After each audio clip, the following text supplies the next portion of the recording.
The West Bun. Hello and welcome to Midweek Gaming with Stubbs and Crew. This week we're going to talk about the ps5 event that's literally just happened. How are you doing, Ashy? And welcome to the show. Yeah, thank you for having me on. I'm all good. That's all right. Did you manage to get that toad in the hole? That's the main question. I think we all desperately want to know. Did you get it? Yeah, I got the toad in the hole. That's all right then. You'll be recovered in a couple of weeks then with that. Yeah. That's good to hear. Welcome, Centurion. How you doing? Oh, not bad. I'm actually enjoying my day off. Finally excited I was able to attend one of these events live instead of having to come home after work and watch it. Oh, definitely. I know what you mean. Yeah, definitely. Right. Welcome, Indy. How you doing? Hey, buddy. How you doing? Thanks for having me on your podcast. So it's a pleasure to be here, my friend. Thank you for the invite. Just checked out the show kind of anyway. What sort of bits and bobs of it. But yeah, it was pretty good. So let's get into it. Yeah, definitely. Mr. Tushi, welcome. Hello. And how are you? Hello. Thanks for having me on. I'm brilliant. Living the dream as usual. Have you been to McDonald's today? No, I haven't. Oh, I've been good today. You're letting the side down. I've had a pot noodle. Welcome, Removable Sanity. How you doing? I'm very happy. Thank you very much. It's nice to say, a complete nobody like myself is been invited to this prestigious event with all these lovely people. Yeah. Definitely. I'm trying not to chat. Okay, that was a very canned answer. That was the political answer. So we're gonna kick off with a topic. What did people think of the PS? I'll say this now: the PS5 Miles Morales. It's actually also on the PlayStation 4 as well. Who wants to go first? Go on then, I'll go first. Did it actually say it's on the PS4? It's on the official PlayStation blog. It didn't say it in the actual show, but if you went onto the blog, it was Centurion that pointed it out on Twitter. It's actually on the website. It says the PlayStation 4 and PlayStation 5. Wow, yeah, and it was written by James Stevenson, community director for Insomniac Games. And as you scroll, we'll see where it is. We're also excited to reveal today that Marvel Spider-Man Miles Morales will be arriving on both PS5 and PS4.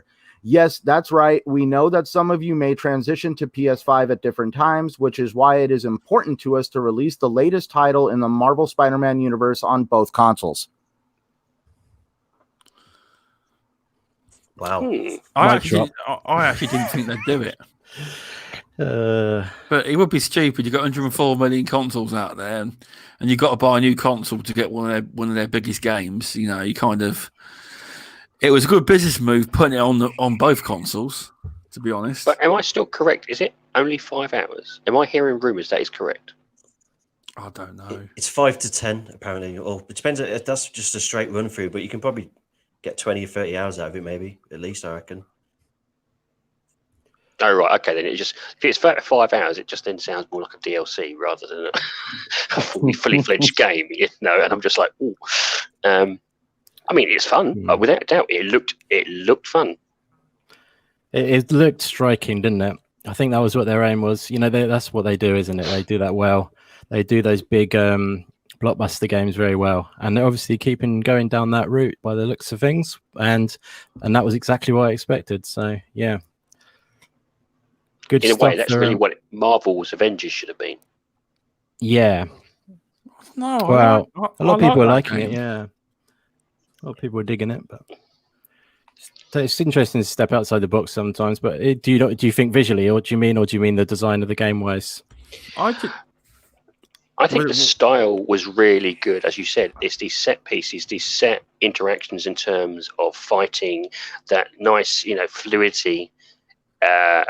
when I played the Avengers, it just felt a little bit broken up. This seemed to be, and they do it really well. Spider-Man always has done it really well. This continuous fluid motion from transitioning from attacks to set piece, almost like special moves. They do it so well, and you saw how well that looked from just fighting a few characters to quickly jumping through the scene and picking up other people at the same time as then going back into the fight again. It was just seamless, and that's how they know how to do it. They know that works, and you can't say it didn't look good, because it did. I just kind of was hoping that was the thing that Marvel Avengers going to do, where they tried without a doubt, but it just felt a little bit less fluid. Different kind. I think it's the game design is different, isn't it? So probably it's less doable within that kind of, because it's kind of like almost on rails, isn't it? Sometimes that the way they're doing the Spider-Man game, if you see what I mean, and they can control it a lot more. But I think it's more of a open sort of thing with the Avengers game. I haven't played it, but I've heard it's no MMO, is it? Sort of is different, game design. But you can't get to PlayStation. That killed it on that one. Yeah, they did well, has to be said. But visually, did everyone think that was upscaled for PS5? I thought that was a PS4 game, I'll be honest. I wasn't impressed with that game at all. I wasn't impressed with the entire show, actually. Stubbs has been cancelled. You were impressed with it all, Stubbs? Or you weren't impressed, sorry? I weren't impressed with the show at all. No. Fair enough. What happened to I'm getting a PS5, I'm not getting an Xbox? Yeah, well, that was last week. There's some people online saying, wow, that's amazing, but I haven't, everyone's saying, Xbox haven't showed next generation. In my view, they haven't showed next generation on the PS5 either. Well, fair enough, I suppose. Yes, yeah. Just want to say though, what's up, Green Pass Gaming? How you doing, buddy? And Matt Burns. I won't go for more because obviously your show, but I just want to say I called $4.99, $3.99 on Green Pass Gaming podcast the other day. I got that correct. I'm just not going to gloat, but I got the Xbox prices right as well, and I just saying hashtag. Oh, definitely. I'll do a few shout outs as well. Cool, welcome Mass Mayhem, welcome Matt Barnes, welcome Warwick Gaming Channel. I'm not going to mess up this week because Tushi's in here. Welcome UK Dazarus, welcome Ben Dude, and welcome Crazy Greek Dude, and welcome Xbox News Today, because who else? It's PlayStation News, I would say. Bad joke. And welcome Green Pass Gaming, that's it. Thanks for stopping by. Do you have any thoughts, Centurion, on the old Spider-Man then? I feel bad for people that were beating that drum of this is going to be a true next-gen game. It's not even possible on the PS4. Boy, they're definitely kind of crawling back from that one, because I remember that game was being championed, and now I feel bad for anybody because I felt it was wrong. I'm going to get a PS5, and I felt that it was wrong that they were holding that game back from the PS4 just out of spite. I knew it was possible on the PS4. It's going to look good, though. You saw the ray tracing and stuff. I mean, you saw everything that the PS5 can do from that trailer. There's some really great reflections. The resolution looked great. There's a large amount of AI on the screen. I am curious to see what they are going to do to kind of leverage that down to make it to put it on the PS4. So I'm kind of interested to see what the comparison is going to be between the two games, because if we all remember God of War, the difference between God of War on the PS4 and the PS4 Pro was very, very small. So do you think it could be frame rate? I'm hoping. I'm definitely I'd be shocked if I haven't even seen the PS4 Pro really do anything spectacular when it comes to frame rates, regretfully. But I've only been playing their exclusives on my PS4. I live on my Xbox just because I've just seen really good stuff there. We all know that the multiplayer on Gears 5 was at 60 frames. I just don't know how to feel about the whole situation with Spider-Man. The whole time I've been saying that it was possible on the PS4. People were telling me that it wasn't. And now we're finding out that it's probably going to end up on the PS4. So it's really interesting how some people are probably going to damage control this going forward. Oh, most definitely. I mean, you kind of all run out of ammunition now, haven't they? Well, it's a cross-generation title. I mean, to be honest with you, how I can see the reasoning behind it. Business makes serious money that Oh one. no, it makes that's the only thing. It makes absolute sense. That's why I got into an argument with somebody recently about how that they're possibly going to be raising the price on Xbox Live. I don't try to be that guy, but in the line of work I'm in, I'm required to make my company a lot of money. And the last time they hiked the price for Xbox Live was in 2010. Since 2010, they have added more. They've added more to the network. They've made the network a lot more reliable. They've, put money back into it. So at this point, I do feel that possibly maybe we are due for some kind of a price change when it comes to Xbox Live. I think that's going to be not right now, though. They're trying to draw a crowd in. But you are correct. I think I don't think they're going to do it now, but I do think we are overdue for it. And we all do know that Microsoft also sometimes, like I said, the last price hike was in 2010. We were just coming out of the recession because it was full blown around 2008. So 2010, people were still had that hesitance to them, and Microsoft went and raised the price. Yep, that's true.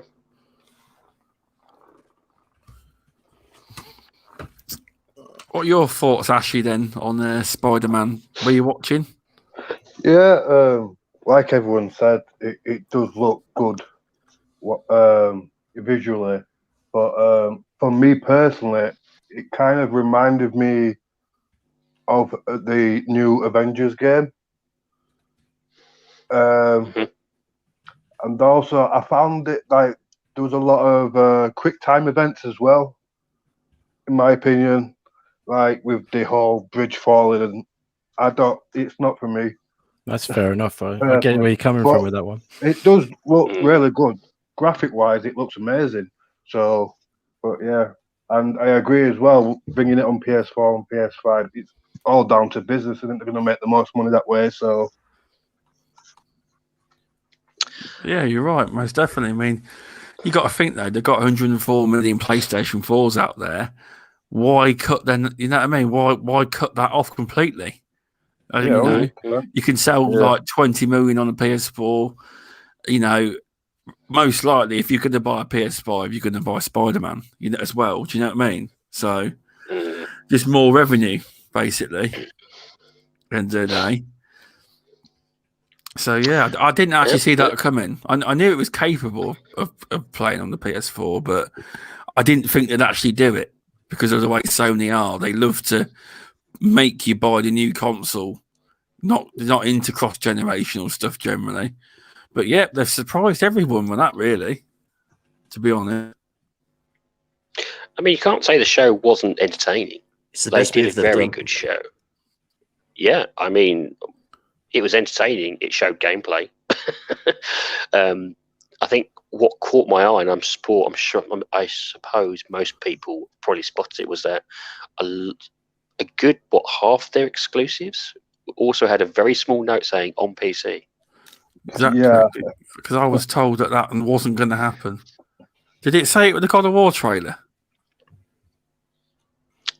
I didn't spot it. No, probably not then.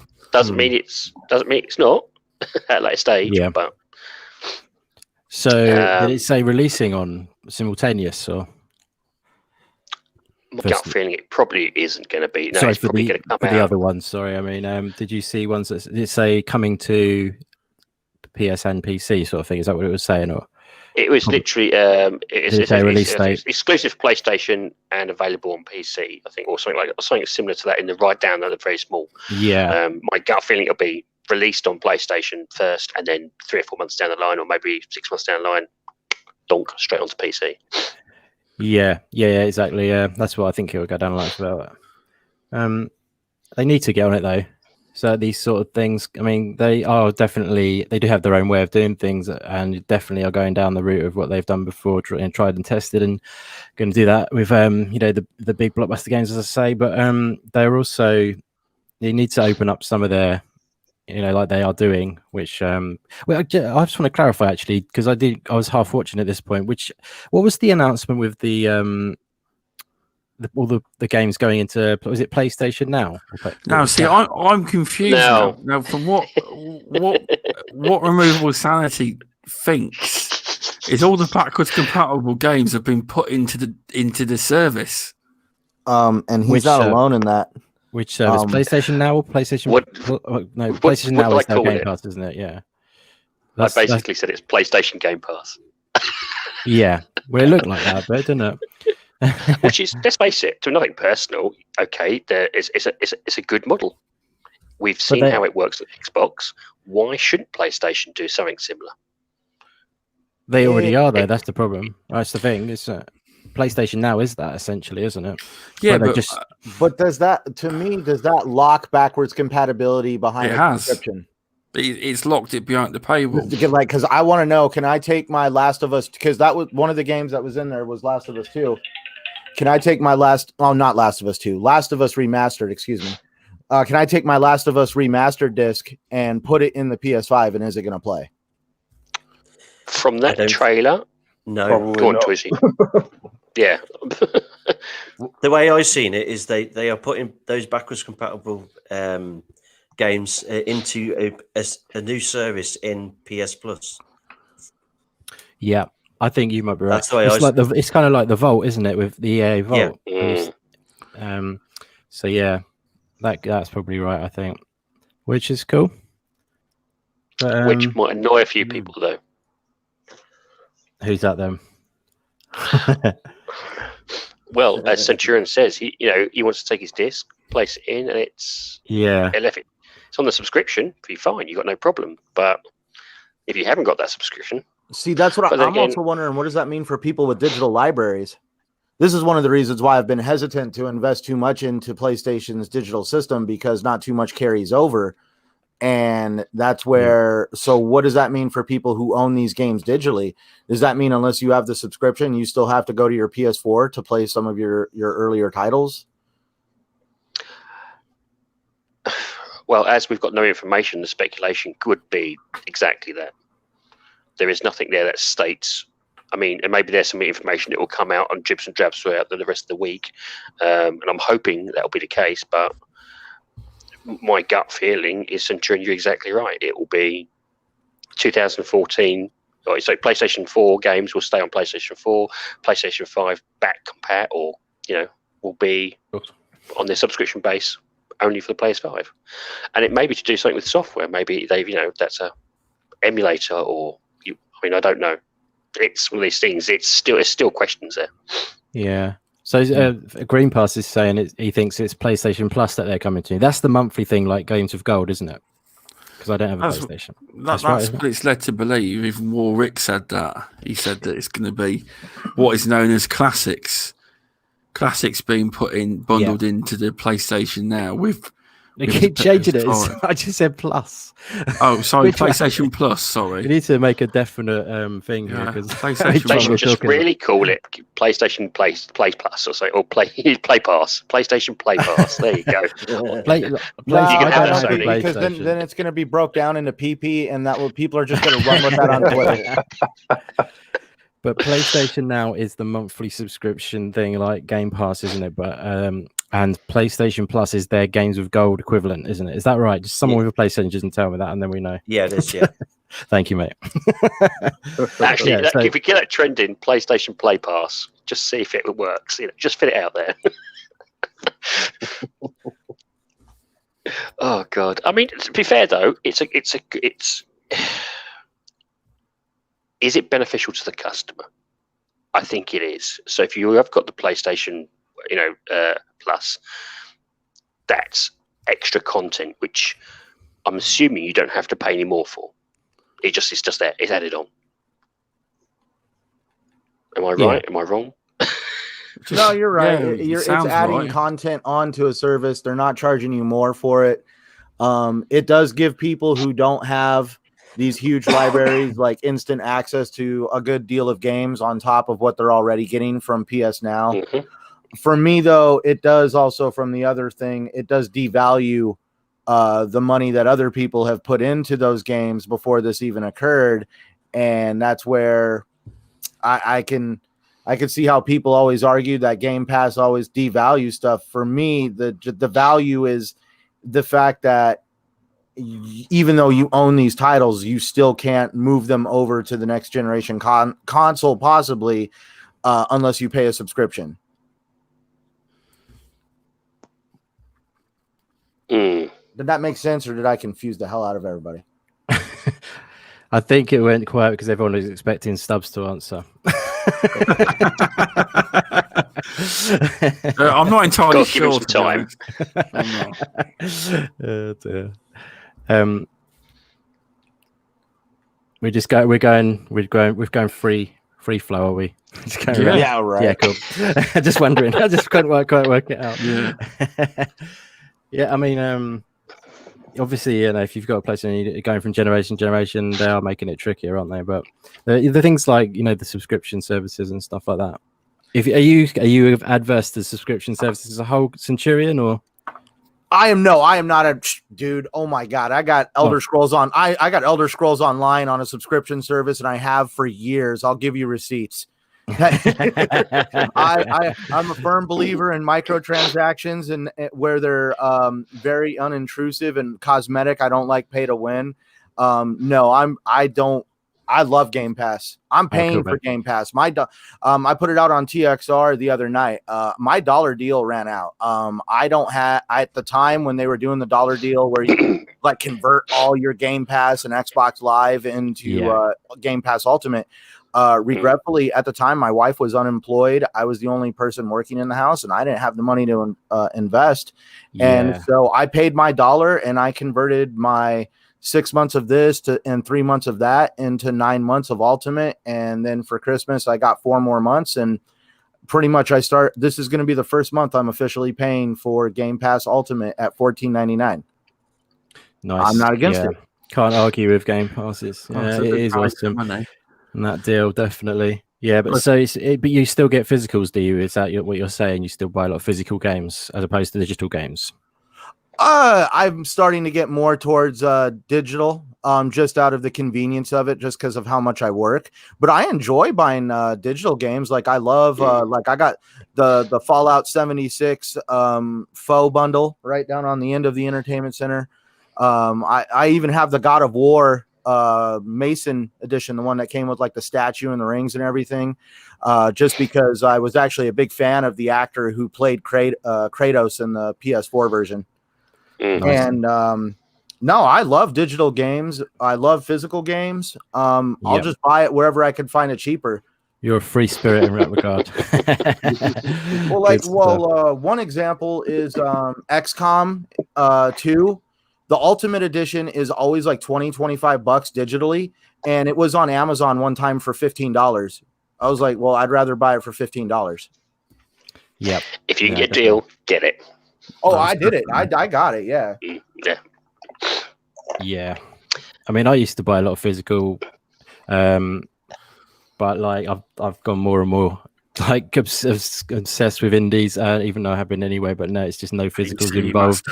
It's so like indies are basically digital most of the time. You can sometimes get some on physical. That's true. They sometimes do like limited runs and stuff like that, but yeah. It's a no-brainer. I just obviously digital. Isn't it amazing how so many people were concerned how digital game purchases were going to somehow hurt the industry, but it actually helped the industry by helping give developers a chance to get their game out there, even if they couldn't afford to package it. That's right. Yeah, it definitely does that. It makes it accessible for a much smaller sort of outfit to be able to publish a game essentially, and cut out all that sort of extra costs that would come into it with physical packaging and all that sort of stuff, production. I think in terms of that aspect, you're right. It works perfectly. I think there is still a hidden fear you will lose your games. at some point for some unknown reason. It's not that security aspect. And I think generally, if we can get over that fear, or there is some sort of, I don't know, clause that says you will still own this regardless of how old you are. At 99 years old, you'll still be able to play that game. It would relay a lot of people's fears, and people would then probably just fully heartened go into digital. Now, at the moment, we can see things digitally coming more and more. As you said, Centurion, it's much more easier. I still prefer to buy physical, but as a bit like indie, I've got quite a lot into indie games, and they are predominantly digital as well. So I can see the benefit, but there is that fear in the back of my skull. And maybe because it's just an old fart. One thing I've always talked about, though, with these digital things. So I enjoy spending money digitally, yes. But now, a lot of times, these companies really retain a lot of rights to your digital account, even though it's your account. You use it like 30, 40, 50 years. I think somehow, as time goes by, we're going to have to start addressing certain situations. Like I hate to bring it up, in someone's last will and testament, that you would be able to transfer some of these digital accounts that have hundreds, if not thousands of dollars that have been invested into them, and allowing that to go to someone else, to be transferred to someone else. Because right now, there's not really a lot of options for people to be able to transfer those accounts unless somebody knows like all the credentials to be able to change everything. Well, that's exactly it. Like, for instance, I said to myself, I said, holy crap, when I'm dead and gone, my children should inherit my collection. That's exactly. Your collection collection. It shouldn't be just absorbed by the company. No, without doubt. And I think that's where, as you rightly said, it's gonna have to be addressed, and it's gonna have to be addressed, I suspect, within the next 10 to 15 years, if it was me. Because let's face it, with us old farts, we ain't got much years left in us. Well, the idea of digital. Well, now we're having some of the first digital consoles come out.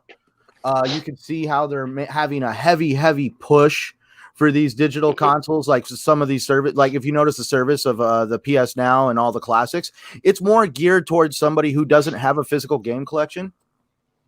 Give me one sec. Someone's pounding on my door. Oh, so you can see something else then. So they've just updated the PlayStation blog, so we can sort out the confusion. It says, for PlayStation Plus members, we have a special new offering on the PS5, the PlayStation Plus Collection. PlayStation 5 owners with PlayStation Plus will be able to download and play a curated library of PS4 games that define a generation, like Batman Arkham Knight, Bloodborne, Fallout 4, God of War, Monster Hunter World, Persona 5, and many more. The PlayStation Collection will be added to the existing PS4 benefits that the PS Plus members receive for a single subscription. Right, for a subscription. That is the bit that comes with the subscription fee. It's usually free PlayStation Plus, isn't it? Or is it part of the there to PSN? Whereas the PlayStation Plus collection will be added benefit to the existing PS4 benefits that the PS Plus members receive. I think they're saying basically it's in the price. It's part of PSN, isn't it? That's what they're trying to say, but they've it's just a word. Really badly worded there. Yeah. Sounds like it's sort of the way I kind of understand. It's like a one-off price, and you get this extra with it. Yeah, but it's basically all you need to do. I think it's just basically games with gold, isn't it? That's what it is. But yeah.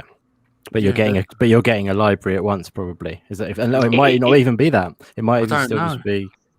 I don't know. It probably is a library at once that you can download from, possibly. Oh, but yeah.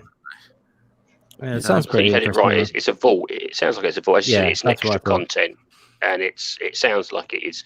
Let's face it, it's a value for the gamer. Now, are these games permanently in this vault? Are they going to be rotated out of this vault? Oh, it doesn't say anything. It's just vague. That's all it says. I'm just poking fun at that. Oh no! Yeah.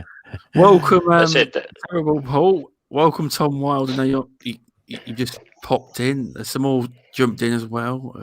Ben Dude, Michael Monkey Punch. Welcome. See if I missed anyone. No, I think that's it so far. Do you want to jump in, Ashley or Mr. Tucci? Just jump in whenever you feel like it. Yeah, I'll jump in. Well, I did like how they started off with the Final Fantasy. I thought that was quite well. That looked good, actually, to be fair. For me, I'm old school for Final Fantasy, so all this, for me, it's more like a hack and slash now. So it's okay. It looks good, but for me as well, I'll do a has a Devil May Cry feel. Yeah, that, and it seemed British, if you knew what I mean. Like with the voices and that, it wasn't. It seemed very British. I don't know why I got that feeling, but that's what it felt with the voice acting. Jolly good show. Let's kill some blooming monsters, why don't we? Great. Chappy. That's what every American Shoot thinks. the bloke. Shoot it. Yeah, it did look good. But that also said console exclusive at the bottom, also available on PC. But timed exclusive, is it? But on because on the Square Enix YouTube channel, at the end of the trailer, it does say at the bottom, timed exclusive.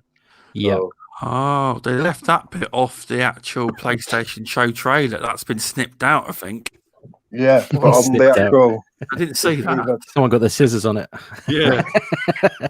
Yeah, it is a timed exclusive. But to me as well, I thought Final Fantasy 15 looked better. I know this one's a rush. They've rushed it to get out for the PS5 and whatever else, but it did look visually stunning. I must admit, it was. It does look pretty good, but it looked like the same mechanics as Final Fantasy 15 as well. It looked pretty much the same, but it does look good. So I might be checking that one out as well. Nice. So. Now, can I just, like, with Final Fantasy, this is a game that I'm actually glad I didn't get to play it when it originally came out on the 360. I'm going to basically experience it whenever it comes to Xbox. I've waited this long. So it's, to me, it's kind of like I'm wrapping my head around this used to be one game, and now you're going to start this game on one generation and hopefully finish it in the next generation. Yeah. Yeah, that is a very good point. For length, I'd say as well as length, as well as the timing kind of thing. Is that what you were saying? Sorry. Well, that's where I'm just saying, like, it really, I'm pretty sure, like I guess trying, like, the whole idea of a package deal, but instead of also it being all in one generation, it's also now going to eventually probably more than likely the final, because it's supposed to be how many episodic things. Sorry, is that you saw which Final Fantasy? Yeah, it's supposed to be Final Fantasy 7. This was the next episode of Final Fantasy 7, right? Sure.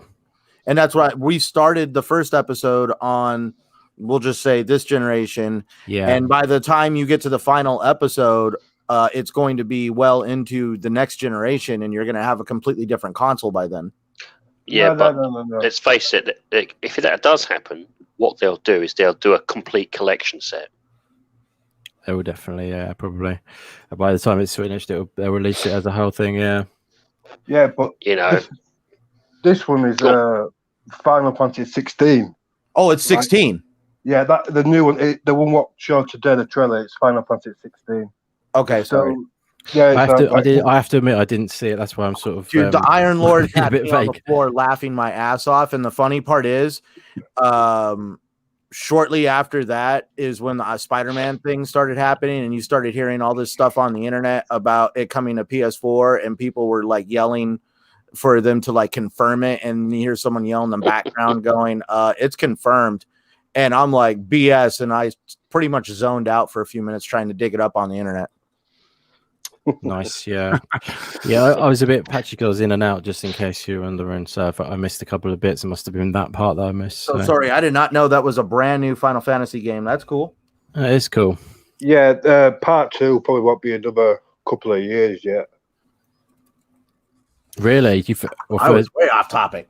Yeah, It don't matter. That's how it rolls here. We just chat about whatever. My day off, I promise I have not started drinking yet. Yeah, because apparently. Yeah, what else was there? What was there? Oh yeah, the Well, they had Oddworld. Harry Potter. Yeah, the Oddworld looked Harry good, Potter. didn't it? Oddworld, I thought that looked really cool. Nice sort of tone to it. I thought quite sort of gritty, wasn't it? Sort of the visual style. Quite like Yeah, they definitely. Obviously, it has the comedy factor and stuff in there, which it does well. Welcome, Dragon Wolf. Sorry, I didn't see you coming in there. Hope you're doing okay. Yeah, but yeah, that looks cool. I'll check it out. Is that going to be an exclusive? Did you notice on that one, or? Yeah, that's going to be exclusive. Oddworld's kind of a PlayStation thing. That's the PlayStation thing. Yeah. It might be a PC thing again, though. There is some Oddworlds on the Xbox. I'm sure there is. I'm pretty sure there is some Possibly, there may be. Yeah, I think there has been. But they also showed multiplayer. Yeah, there is. Even though they said some, I mean, like you saw the Call of Duty. Well, it's not Call of Duty, it's Black Ops, isn't it? The gameplay, or what I say, the campaign they showed off. That actually looked really good. On two sheets, your time to jump in. Come on, it's Call of Duty. Come on, it's Call of Duty, Tushi. Yeah, you know it. Oh. Yeah, I did like the look of it, but I still feel that the Modern Warfare campaign still looks better. But I don't. It looks. You mean it was darker? It was deeper. It was grittier. Is that what you're thinking? Yeah, it just felt. It looked more realistic, I think, from the new Modern Warfare, the one that's out now. But it got a bit though. The new one does look good. But definitely campaign wise. But I don't know if anyone else had the same, but I had my headphones on, and the bass on the gunshots was amazing on that game. The sounds. So you're thinking this? So deep. See, the actual was it Dolby Atmos? Is that something? I don't know if anybody else had headphones on. I was going through a soundbar, so. I'd imagine it would sound pretty good on Dolby Atmos because I don't know if any of you lot have got Dolby Atmos, but it is very impressive if you've got it. I don't know. The sound effects. Nice. I might have to go back and listen to that. In Dolby Atmos. I'd say it was. There was good they had. Sorry, go on. I was going to say just put some headphones on it. Just put some headphones on and have a listen to it. It sounds brilliant. Nice. Sound is always good. I love a good bit of sound action. Yeah, it does really immerse you big time. I have to check that out. That was impressive that they kept the stream really nice visually and no lag or anything at all. That was pretty damn good because there's been a lot of streams that have been iffy lately. So I was impressed by that. Did you feel this? I had three different streams crash on me. Oh, did you? Yeah, so the way you said that was like, you lucky sod. I went through to the PlayStation 1, that crashed on me. I went to IGN, that crashed on me. So I had to upgrade all your mini little tablets and get a PC out of it. Yeah, this was like streamed straight from my TV. And it's like, come on, it's one of the bloody latest TVs. Finally, I ended up on Yong Ye's channel.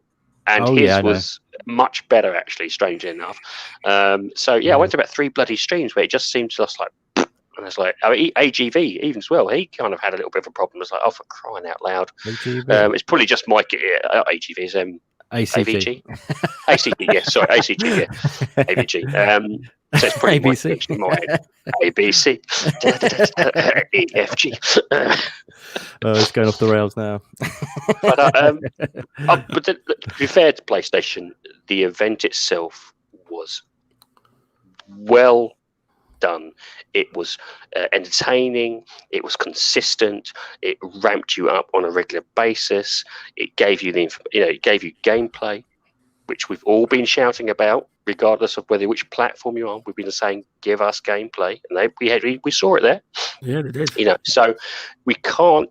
For the event, I think it was really good.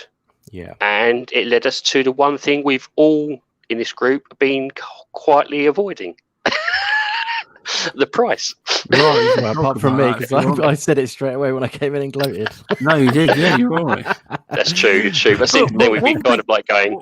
One thing I thought was strange. I mean, I know in Europe, PlayStation is dominant 6-1, but it's actually, or whatever, especially in the UK, but it's actually being released on the 12th of November in America, Japan, Canada, Mexico, and Australia, New Zealand, and South Korea. And the rest of the world's got to wait until the 19th of November. And now you can blame COVID on it or whatever you want, but I know, but it doesn't that seem a bit strange when they dominate Europe? Do you see my point? Setune, you picked this up, didn't you? Which game? No, the reasons for there is a difference in terms of product. There's a man who wasn't listening. No disrespect. It's all good. When I talk, everyone drowns out. Trust me. No, actually, you get distracted by Downer from TXR, who's out there like trying to troll people with Final Fantasy right now. Oh, is he? And then like he's using Ryan McCaffrey's tweet. I'm sorry, Ryan McCaffrey has a really funny tweet going around. Is it? Oh God, no. What was his question? Let's get back to that. It was the delay in the Europe versus the delay America getting a week early. I said you made a very good point. Oh, with the whole Delta Airlines thing, yeah, I saw. Now, that's where I tried to find it, but I remember it was a photo of something that someone posted in Twitter, and they're a very big Xbox leaker. I recognized the name when I saw the photo, and they put out that somehow Sony has a deal with Delta Airlines, and Delta Airlines is flying PlayStations all around the world to help them get stocked up for the release. And one of the other things, too, I know that they're concentrating on the market over here very closely because apparently we're like the biggest consumer market in electronics. And so that for some reason, all the game consoles companies, hardware manufacturers want to roll their consoles out here as quickly as they can. And then they kind of roll them back out to everybody else. I noticed that, yeah, you're talking about how there's a delay between where it rolls out here between your guys's. And I thought for sure when I saw that they were going to have sales start at 8 a.m. your time, I thought they were going to start the sales here at midnight because there's an 8-hour difference between me and you guys. And I was like, dude, they're going to start the pre-orders at midnight? That's insane. And now I found out they're actually going to release them at 8 a.m. my time too. So that means that's where if I really think 8 hours ahead, so that means you're 8 hours ahead of me. So that means you actually get to buy it before I do. We get to pre-order it and crash the pre-order website. is at 8 a.m. You know what they're doing, don't you? It's at 8 a.m. in every country. Okay, so they're rolling it out by time zone. That's cool, though.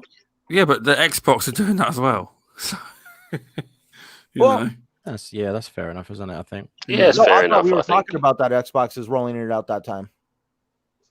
I have no idea what time they're rolling out PlayStation. I wish I knew that. Well, that was the thing. They didn't actually identify in this whole event when we had to pre-order it. And I'm like, surely that is the one thing you'd want everyone to know. There was no pre-order. Mayhem put in the chat that the pre-orders are going live now. Now? Really? He put it in the chat earlier. He put on PlayStation. Who put that? Mayhem. Yeah, I saw that as well. Yeah, I must have missed that. Apparently, it's on the PlayStation blog. Yeah, I'm going on then. I'm watching. Shop Stubbs. Find out. We can keep talking whilst you're doing it. But, I must admit, if they can do the pre-order now, that's exceptionally that's good. I mean, amen to them. Well done. I mean, that's. I just went to their site. It's just the sign up for the pre-order. Oh, there you go. It's the email. I don't think it is. Yeah, I didn't think it was. There's nothing on it on the actual official blog post where it's it probably says like it. We got trolled. We got trolled by Mayhem. Yeah. But it doesn't actually say it on the official blog. It doesn't. Yeah, were you guys still like? Were you undecided between what you were going to be going next gen before today, and then has today helped you decide where you're going? Week 42. I will read it further. Then sorry, Mayhem. Oh, sorry. Are you going to read it out? You're going to read it. Sorry. No, I'm going to read it further. Stubbs. Apparently, I've got you to read it further. The blog. Yeah, Stubbs doesn't. He doesn't. He likes to sit alone and just contemplate. He likes to just contemplate them at the moment. Yeah, like I say, has it helped you guys decide what you're doing next gen? Or whoa, wait a minute, hold it. Right, here we go. I've got it. I've got the section now. Pre-orders will be available starting as early as tomorrow at select retailers, so please check your local retailer. Why didn't they shove that out in the They should have just said no pre-order tomorrow. You know why? Yeah. There's a shortage. No. There's a shortage. Yeah. Not enough to go around. Mm-hmm. Well, wasn't that kind of bunked that when they said, oh, there's a shortage of, or there's a shortage of PlayStation 5s being built? I thought that got debunked or something. It probably did. I mean, every year, every console generation they sell out, so there's no way you can manufacture enough for everyone.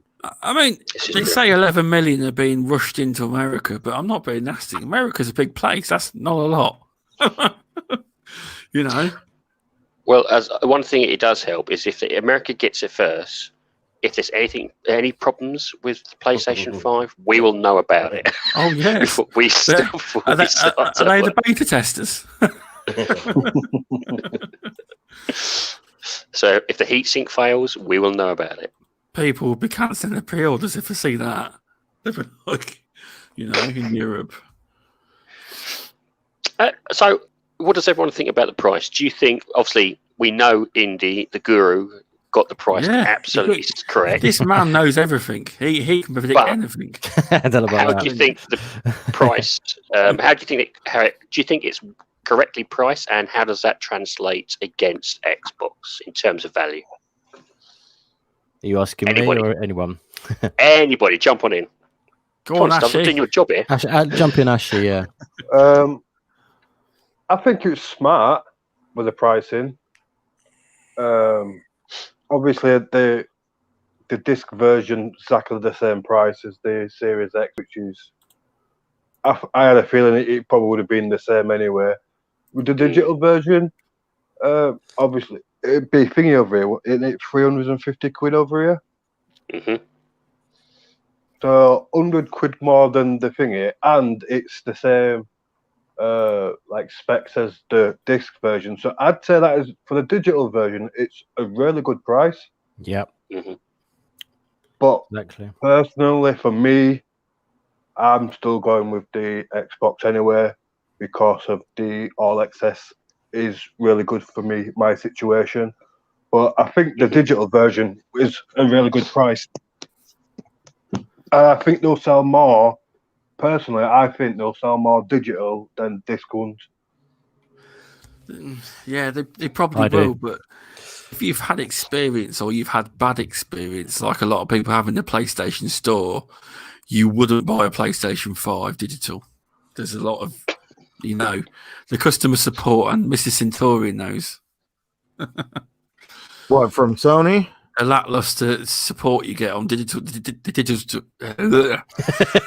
side of things. Oh yeah, they need to sort out, and it's a bit concerning when you've got a console. I wouldn't feel if I was to get a PS5, I'd buy this version just because of that. Yeah, I would always get a PS5 with a disc if I always have the option. Why does that make a difference, though? But on the Xbox, I'll happily buy one without a disc drive. Who said? I think it's the customer service. Am I muted or something? I don't think anyone's. No, we can hear you.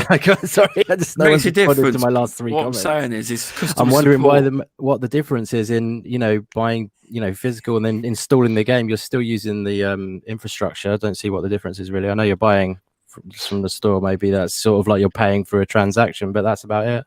You're still using all the other services for it.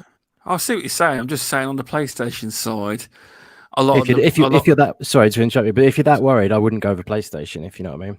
Oh, I'm not going to. I'm just saying that it's a worry for people that don't realise the problems over there, and then But saying that though, by the launch of the PS5, I'm hoping they've sorted all that kind of stuff.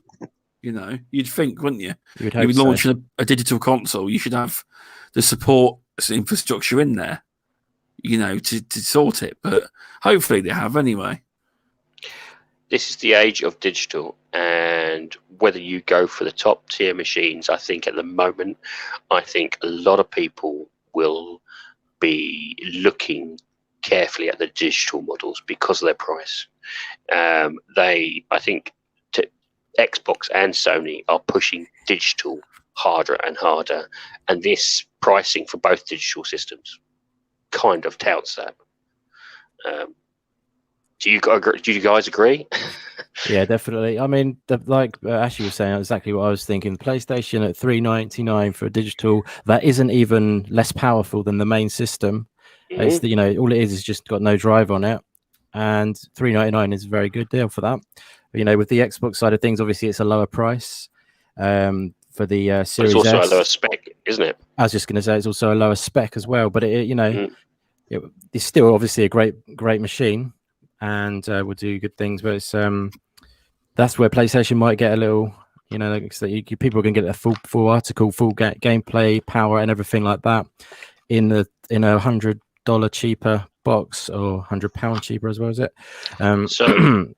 But yeah, for that reason, it's a good deal. But at the same time, it's less on Series S. It's really good low entry point. So, and to be honest, 1440p, 120 frames and 60 frames is awesome. I'm playing 1440p on PC all the time, 1440p, about like up to 144 frames a second, because that's the monitor limitations. But like, you know, it's very similar. It's kind of PC sort of specs. It's different. You don't need 4K gaming. Like 1440p is really good. And Game Pass as well. I mean, to be honest with you, at the moment, price-wise, it simply goes Series S, PlayStation Digital, PlayStation 5, top tier, and then obviously Xbox Series X. That's the way I'm seeing it in terms of price stroke, power stroke elements at the moment in my head. The biggest problem that's going to come up, even with the Xbox Series X and most of these consoles, is the fact that neither Xbox nor PlayStation have actually mentioned how much the expandable SSD is going to be. That's going to be a major problem. People ain't seeing though. I think someone said that in the chat. They haven't mentioned the price of the SSD. None of them have, because it's going to be. That is a worry for me. But with the Series S, it really will fill up quickly compared to the Series X. X, you know. But you know, it varies what games you play, doesn't it? Really, it's not just going to be you can only use one brand. You will be able to use other brands. They're not going to just limit it to only one brand. I guarantee that. Xbox allows for third party, doesn't it? I'm pretty sure PlayStation doesn't allow third party. I don't believe they're limited it to. Well, no, I'm not even sure about that, but I'm pretty much sure. I'm sure Jez Corden has said this as well, that they're going to allow, like, you know, third party and stuff like that. Pretty much guarantee it. It would make sense. It would make sense, definitely. Yeah, you wouldn't do that. No, God, no. But at the moment, when they're saying, because I think I was asking Mr. Tushi this, and Tushi, you probably had to confirm on this. Your external hard drive will still be pretty decent. It's just for, in terms of your top tier Xbox Series X, the SSD will give you the better refresh rates, will give you the better, you know, speeds and stuff like that. Am I correct? Am I that, Mr. Tushi? Yes, but you can only run the Series X games on the SSD. You can run your Xbox One games off your hard drive, and you can run the Xbox One games off your SSD hard drive as well, and get the benefits of the SSD loading times. And this is like it's like many people's PCs. Like, I've got a 1 terabyte SSD in my PC, and I've got a 2 terabyte hard drive. So when I run it, which I haven't run out of my SSD space yet, but when I do, I'll be able to store on the you know, my boot drive is the 1 terabyte SSD, so it's kind of the same as a PC. Not many people set up. There's something that me and Removable were talking about yesterday, and that was I read somewhere online that if you want to play, say for example, you've transferred a game from the SSD to the hard drive, a Series X game. If you wanted to play that game that's on the hard drive, you click on it, and it within seconds, you can move it over to the SSD, and it'll play while it's moving or something. So you haven't got to wait the whole time while it's transferring over. Oh, right. Well, that's, I don't know if it's true or not. Sorry. if it's true, that's good, because there's nothing. Let's face it, there's nothing worse than you've got a load of future X-Gen titles, and you want to go back to one, but it's stuck on your external hard drive, which is an HD, and you've got to wait 15 minutes for that transfer that over, and you think, oh, for crying out loud, I'm lazy. I would like it instantaneous. So if it is quick, yeah, I think. I mean, with the to transfer from. If it's the only thing is if it's SSD to SSD, that'd be a lot quicker, yeah, really quick, because I do that often because I've got an external SSD as well, which I use, and I actually run my Final Cut editing on my laptop through that, if you see what I mean, and then I bring my SSD off of the laptop and then plug it into the desktop to do the rest of the marquee on there. So I do that quite often, and in transferring from SSD drive to the SSD drive is honestly, you would be blown away at how quick you can dump like 40 gigs or something like that. It's like it's literally like 5 to 7 minutes or something like that. Nice. So what would be in terms of a external HD estimation. to an SSD? Sorry, say again. External hard drive to SSD with a decent interface. Is that still quite a lengthy process? Sorry, I didn't catch that. External hard drive. Yeah, an external HD hard drive, standard HD external hard drive, transferring something from that to your SSD. That'll be slower, yeah. Go on. Sorry, you're limited with hard drives. You're limited to about 50 to 60 megabytes per second. Yeah, compared to the 2,500 on SSD, so it is a lot longer. That's exactly it. Yeah. So it's exactly what I was thinking. Then it's going to be if you say you have a next gen game, your SSD fills up, you move that title to your external hard drive. A couple months down the line, you want to go back to that game. It's going to take you possibly 15-20 minutes to drop it back on your SSD. It's management. Yeah. It's going to be. Let's face it. It's game management. Yeah, but I think SSDs are kind of becoming the norm anyway. If you can get, like I said earlier, I think you'll be able to get a normal SSD for if you even just have the normal kind of cheaper version of the SSD, which is kind of like what I've got, which is I think it's sick. You'll be able to get better now because I got this about a year ago or something, but 600 megabytes a second or something, I think it is. The external one, but my PC is a lot faster than the one inside of there. But you can. You'll what be able about to get an external one. SSD hub? Well, does Xbox does that be the same principle? They'll probably do something like that. That's what I'm thinking. But with Seagate, they'll probably do something, I think. But anyway, like you can be able to plug in, and for storage, that's all it's going to be, just a storage, and then you bring it over to your fastest drive, which is built in, or you can just splash out on the top speed one. I'm sure there'll be options like that. Yeah, most definitely. I mean, they've got to give people options to what's it called, get extra space, because I know people with 15 terabytes worth of games. Yeah, that's me. Can you imagine that in SSD? Wow. Just on as a point, have PlayStation actually physically said themselves that the PS5 disc version is actually the same spec as a digital officially, or people just presuming it's the same spec? That's a question from Mars, isn't it? That's definitely a yes. That is the same spec. Yeah, I mean, I guess they haven't said otherwise, so that's why everyone's, they haven't said it's not, sort of thing. Okay. So. What's seriously telling is that at this stage we've seen specs and information given to Digital Foundry. We haven't had the same thing with PlayStation. Have you noticed we've seen the back of the console now? Oh yeah, that was fantastic. That's one hell of a air suck, isn't it? There's loads of grill. I think it is the same spec. Like also it would add up, because like a 4K Ultra HD Blu-ray player is quite an expensive thing, so it sort of adds up, I think, to about what it would be essentially. Yeah, Mayhem just be on the blog, and it does say it's the same. It do.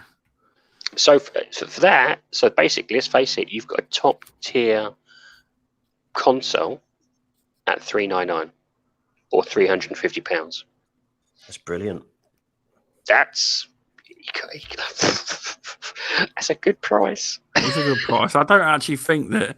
Yeah, that's what I'm saying. I yeah, don't think Xbox will readjust their prices. They just leave them as they are. You know. No, it definitely won't. It's again like they're doing different things. PlayStation are doing what they know, and just going down that route. That's the reason like all these companies like Nintendo, Xbox, and PlayStation are able to survive, because they do things differently. They have their unique ways of doing things. Otherwise, it'd just be fighting for the same market. And I know it's the same market as gaming, but at the end of the day, they're doing things in different ways, which appeal to different people, and that makes them all survive individually. But yeah, I think. Like I said, that is same. So it's a good price to get the big boy, the good top deal of power. So, but at the end of the day, $249 in the UK is a pretty damn sweet deal for an Xbox Series X, which has awesome specs as well. That is a perfect what Christmas you'll get present. at Christmas is a lot of these parents saying their kids want a PS5, and they'll be looking online, but. There's this console here for $249. It's next generation. You're having that. As long as you got good internet, you're all right then. Yeah. One thing it kind of does play into well, and I don't know if this is a thing that PlayStation's thought about, is that, let's face it, you can get a top tier Xbox Series X for $450 and a top tier PlayStation for $399 or $350. Okay, it's digital version, but it's digital version. But how many people do you think that's what they'll do? They'll just go, actually, I'm just going to go for the top tier digital version and the top tier Xbox Series X. If you want both consoles, do you think they may have caused themselves the PlayStation Digital? PlayStation Digital. You think? Sorry, I've totally cut you off. I apologize. I keep. Okay, you say that again. Sorry, mate. I think the people who want to buy both consoles will go for PlayStation Digital and Xbox Series X, and that they've got then the best of both worlds, which kind of then makes me think: is the PlayStation 5 disc going to be? I won't say sitting on the shelf, but won't be bought as much. I'll let someone else jump in. Talking too much. Sushi. Go on, Ashi. No, I agree with it. Like I said, I think because of the pricing wise and stuff, I do think the PS5 digital version will sell a lot more than the disc version. I really do, because with that price, it was really good price. And a lot of people like on Twitter, and they say, "Oh, like with the parents, they're just going to buy this, just going to buy that." But obviously, like I'm a parent, so I know specs and whatever, so I know what to get for my son. I know what's best for him, kind of thing. Now it's not like we're living in the fucking 90s again, and they're like, you know what I mean, though? Like, obviously, these parents, like, we're the parents now. We're the gamers. Exactly. So we know what's in the system. We know what's best for value. What's this? What's that? So we're not going to be like, oh, we'll just buy that. I'm going to spend 90 quid for a disc drive. Yeah. We're not going to go to the shop. Oh, that's the cheapest. We can just have that one. We're not going to do that. We know. Well, obviously, my son has already told me he wants the Series S anyway. So, and he actually wanted that one himself. He actually picked that one himself. So, but yeah, I do think the PS5 digital. One thing I've always wanted to point out. What the hell? What's that then? What happened there? Oh, Ashley's. Games them because it's going to come with some kind of a code. Right, wait, Centurion. What's going on? You bought it out then. I bought it? Yeah. You kind of. It was a bot, yeah. Yeah, Sony doesn't want me to remind people about the value that comes with Game Pass. But no, when you buy these consoles, at least with Xbox, you're going to get a couple months of Game Pass Ultimate. and definitely that's added value on top of these consoles when they roll out, because they have marketed heavily that all you have to do is get one of these consoles and you pretty much have access to a very large library of games, including first party titles day and date. Mm-hmm. Yeah. That's where, as a parent, like, would you want, it goes beyond just the console. Like, as a parent, do you want to fork out $60 every time a company comes out with a first party title, or do you want to go for the system that has just as long as you pay $15 a month, you don't got to worry about it? You have just hit something very cleverly on the head here. Okay, Xbox does all access. I don't see anything PlayStation doing the same thing. Or am I being an idiot? No, they don't. That is a huge missed opportunity. Well, they might do something. It's not announced though, yeah, but yeah, all access is a great deal. I think Microsoft actually cut a deal with the finance companies, so they don't. I mean, Microsoft must have paid these finance companies to do these deals to not charge APR 0%. You know, it's not been done for free. The Xbox has paid money, so people can pay what they're meant to pay. You pay for the console Game Pass, then 2 years you own it. You know. Well, not only that, but also this kind of helps out retailers that are not doing so well, GameStop, and you know, other, like, let's just face it, 2020 has been a dumpster fire kind of a year, especially if you are involved in retail sales, and this helps kind of drive those retail sales. I think GameStop put out something here in the States that you can even finance the consoles pretty much right there at GameStop. Oh, okay. Oh, so tell you what Flemish was telling me. You know Flemish. He went to his local shop and they actually made a video on it, and they asked him what he wanted to pre-order, and he said he wanted the Series X, and he wanted the PS5 digital. Well, he says he got weren't happy, were they? They were having a go at him. Why do you want to buy digital? Why would you do that to us? Why would you? And they give him a hard time about it, because obviously they know that he won't walk back through that door again to buy a game. You know, and they were giving him some. Did they really say that then? They said you watch Flemish's video, goes in detail. Yeah, you give him a load of hassle over it. They were not happy about that, which is. Very strange. He didn't film it. I think he should have filmed. No, I think he was recounting it on a particular video. So right. I mean, we don't know if that particular store could be seriously doing badly. And I don't think he said though. It's not like a big chain store like Game. It's an independent store. You know? Oh right. Fair enough. As far as I can tell. I mean, that's not good, is it? It's terrible, like the behavior from a shop like that. But at the end of the day, that's the way it's going. So, as you know, I say a lot of shops don't stock Xbox stuff anymore with Game Pass. A lot of the smaller shops, some of them pulled their stock out because of Game Pass. Said, "What's the point?" You know, because I think it's all going online anyway soon. I mean, Game in Britain will be gone soon, because they're shutting that many stores. It's like the situation in America with GameStop, not owned by the same people, but Game in the UK is going the same way. I mean, you walk in there and there's more Funko Pops and second-hand phones than there is games. Yeah, there is. It's more, definitely, it's Funko store for sure. And to be fair, if they were clever, they would market that, and they would just try and diversify.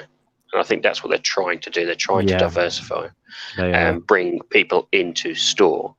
I mean, they should try and make themselves a one-stop shop of consoles, comics, fun pop, statues. They should try and just make themselves a one-stop shop for everything in terms of gaming. And that would probably help them out a little bit.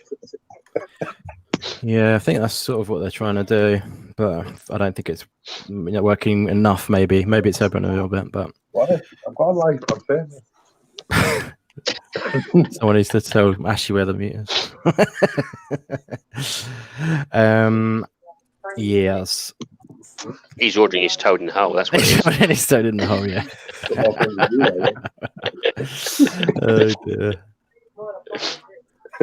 So besides what as everyone's on show, did anyone have a favourite in terms of what they saw? I'll tell you what, another question though. Did you not see? I don't want to say it. Did you see Harry Potter coming? Oh, the Harry Potter game? I saw Sammy Harry Potter did. coming. Because Sammy made a video a while back, and Warner Brother James blocked it. And he says to me, I DM'd him saying, "Are you happy?" "Oh, I'm still crying, Stubbs. I can't believe it's happening." So he blocked his video. I'm pleased for him though, because he did definitely think that was coming. He had all faith that was coming. So it did look good, I think. Is that multi-plat or is that exclusive? No, that's it's gonna be multi-plat. Yeah, multi. Yeah. I'm not like a Harry Potter guy really, but I could see the appeal big time for that in that game. Although it didn't really show exactly what type of game it was, but you don't really need that. If you're a Harry Potter fan, or I think that would have sold you, in my opinion. I don't know if any of you guys are. I've heard a few places talk about it. It's a Harry Potter-esque RPG. It's not Harry Potter. It takes place before the events of Harry Potter and all that. Cool. It's basically kind of like the world before it kind of happened. I think somebody said it's actually taking place during the 1800s. Oh, okay. So it's like an origin story, or what? It's more like an origins world, and I guess it's some kind of like RPG style. I don't want to say sandbox, but I guess it's pretty much, if you want to, be an a-hole and go with the House of Slytherin, you can do that, or be part. I'm kind of intrigued by it. I am. Yep. Label me a nerd, whatever. I actually kind of Nerd. I enjoyed watching the Harry Potter movies with me and my wife, and it's definitely going to be one of those games that are going to be interesting to see going forward if they did it right. Because honestly, if they did it wrong, I think the fans will tear them apart. Yeah, without a doubt. It does look good, I must admit. If you hadn't noticed Harry Potter, it's like, this looks like a nice game. This looks pretty good. It's a lot there you can, experience and enjoy. That's for sure. Yeah, exactly. I mean, it did look good. It's again, it's another big game. They're going always going big. So, it's all good. I mean, PlayStation for me is, I don't think I'll be getting one personally.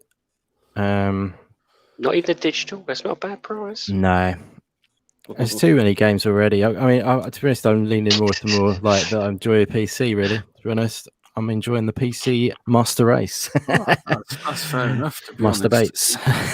I'm surprised so many people are letting Ratchet and Clank fall to the wayside. To be honest with you, I really looked again. That game looks amazing. It really does look amazing, and I think you're right. Not many people are talking about it, but I'm wondering whether because they're not talking about it because they don't want to jinx it. Maybe that's the reason. It's just like, oh, it looks good. It looks like it's going to play good. Let's not say anything. Let's just hope it comes through with its promise.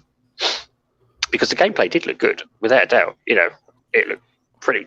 I mean, Christ, I'd like to play it. Yeah.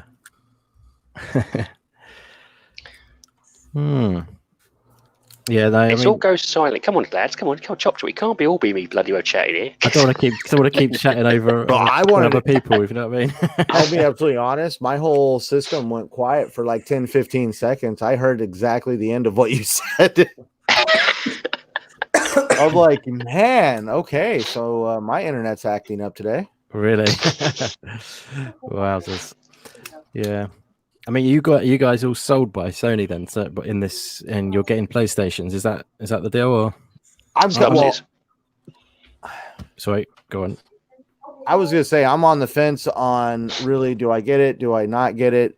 But also, I hear like what people are saying about digital games. Why spend the extra $100 on a disc? For me, I have had digital games go missing on the PlayStation Network, and because I didn't have the receipts to show that I bought them, I no longer have them. So as a result of that, I've kind of not invested too heavily into the PlayStation Network digitally, which is one of the reasons why it pushes me to have a disk drive. Yeah, I get that. I mean, for me, I'm going to go for the Series X. Yep. But the price of the PlayStation Digital means that I potentially will probably buy that later on afterwards. Yeah. Because that is a good price and it opens it up to playing their games. So, Ashi,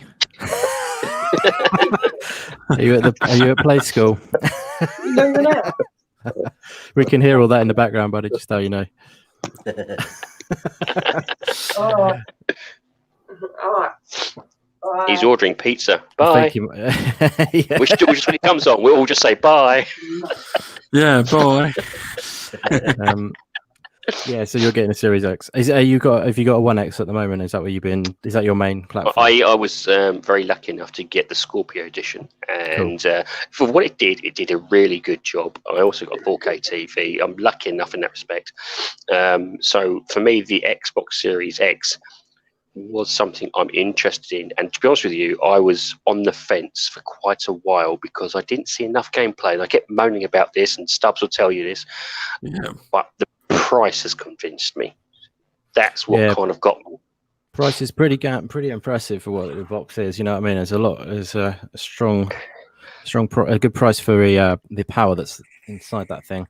But I'm just enjoying PC more and more. I might just go full down full the PC. Yeah. No, I've got the One X still, so I don't know. I'm thinking about it. I might get like a Series X at some point. I don't know. I'm still open. I'm going to make a last minute decision on it, or even just let it go a little bit, because when I got my One X, it was on day one of One X time, and it was like I had to return it with an issue overheating and all that. So I think really? That's not good. I'll wait a little bit. I think. Either way, so like I say, PC has got me covered. But another thing to consider, though, I think in console gaming, 4K is probably more important, because if you're a desk gamer, like PC gamer at the desk, and you've got like 1080p is going to be your base monitor, isn't it? And your refresh rate at 120 hertz and stuff. Yeah, like my monitor is 1440 and 144 hertz, and that is it looks the same as a 4K because you're quite close to it, and it's a really good monitor as well. But it's not expensive; it just does the job really well. But again, if you were to put it in a lounge where it's a big area and then sit back from it and have a big TV, it needs to be then it therefore needs to be a high resolution. If you see what I mean. So if you are using your Series X at your desk, not your Series X or your Series S at your desk, on your 1440p monitor, you'll be sorted. But so I'm thinking I might even do that. I could even get a Series S, put it next to my PC, if you see what I mean. To be fair, the price is. Yeah, exactly. I think that might be the way I'm going to go, and I'll keep the One X in the lounge, if you know what I mean, and then buy a Series S, and then just basically save up for 3080 Ti. That's just come out as 3080. Yeah, that's the other thing as well. Those graphic cards are looking pretty sweet, but I'll have to look into whether they will work with my setup and that. But I'm not a graphics whore or anything like that, as you guys know. So it's just good to be within that gen, though. It's good to have something within that gen, but I don't really think generations are actually a thing anymore. I really don't. No, I agree with you, Indy. Especially it's just different now. It's not like when you move from like Dreamcast or like Saturn then to Dreamcast or whatever. It's just like a complete cut off. But now it's completely blurred the lines, and especially if you're on PC, there's no generations. You know what I mean? No, there isn't. No, in fairness. I think what you might get in the future is, a lot of people don't believe me. I think in 5 or 6 times Xbox is going to bring out another beefy machine. Yep, mid-gen refresh. Like they did this time. Could be wrong, but I've just seen something. Xbox Series Pro. Welcome, Smitty Smith. He said that although Spider-Man is on PS4, he's also saying that he's seen that Horizon Zero Dawn 2 is on PS4. Yeah, that's true. Is it true? What? Yeah. Really? Yeah. Wow. For What's God's his, sake. Jeff announced it on Twitter. That's normal though, isn't it? They usually support the previous gen for a little bit, like they did. I'm talking about Xbox now more though, but like, I remember when we moved forward, like Forza Horizon 2, that was on Xbox 360, and it was also on Xbox One. And I remember all the comparison videos and stuff like that. So yeah, they do support them for a while. I think like a year or something Diablo like that. was a perfect example. Yeah. Come on, announce God of War PS. It's got on the PS4. we didn't even see anything for God of War. A little bit of I thought you ice. said God of War then. I think what they done was good enough. It's early. Well, it's not early stage. 2021. It's supposed to be coming out, isn't it? So, Yeah, but exactly. it's the first reveal, so I think that's enough for. I think that's a pretty cool announcement, really, isn't it? Well, I mean, exactly. to be honest, PlayStation, and in terms of Xbox as well, the amount of games that's coming out in 2021, it's not small. And let's face it, that's a large chunk of money you're going to be spending trying to get all those games. You know, there is a large number of games coming out in the next probably 12 months, regardless of where you sit on platform. I think we can all say we're going to be pretty happy. And that's not including the plethora of amazing indie titles that are coming out.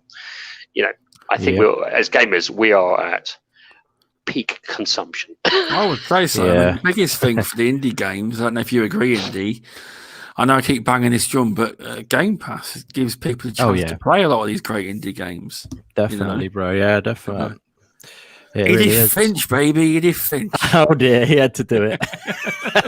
To be honest with you, I think PlayStation do the same thing. I think they should also, you know, on PlayStation Play Pass, they should try and do the same thing. You know, they should try and do. Play Pass. You dub in that as you've copyrighted that already.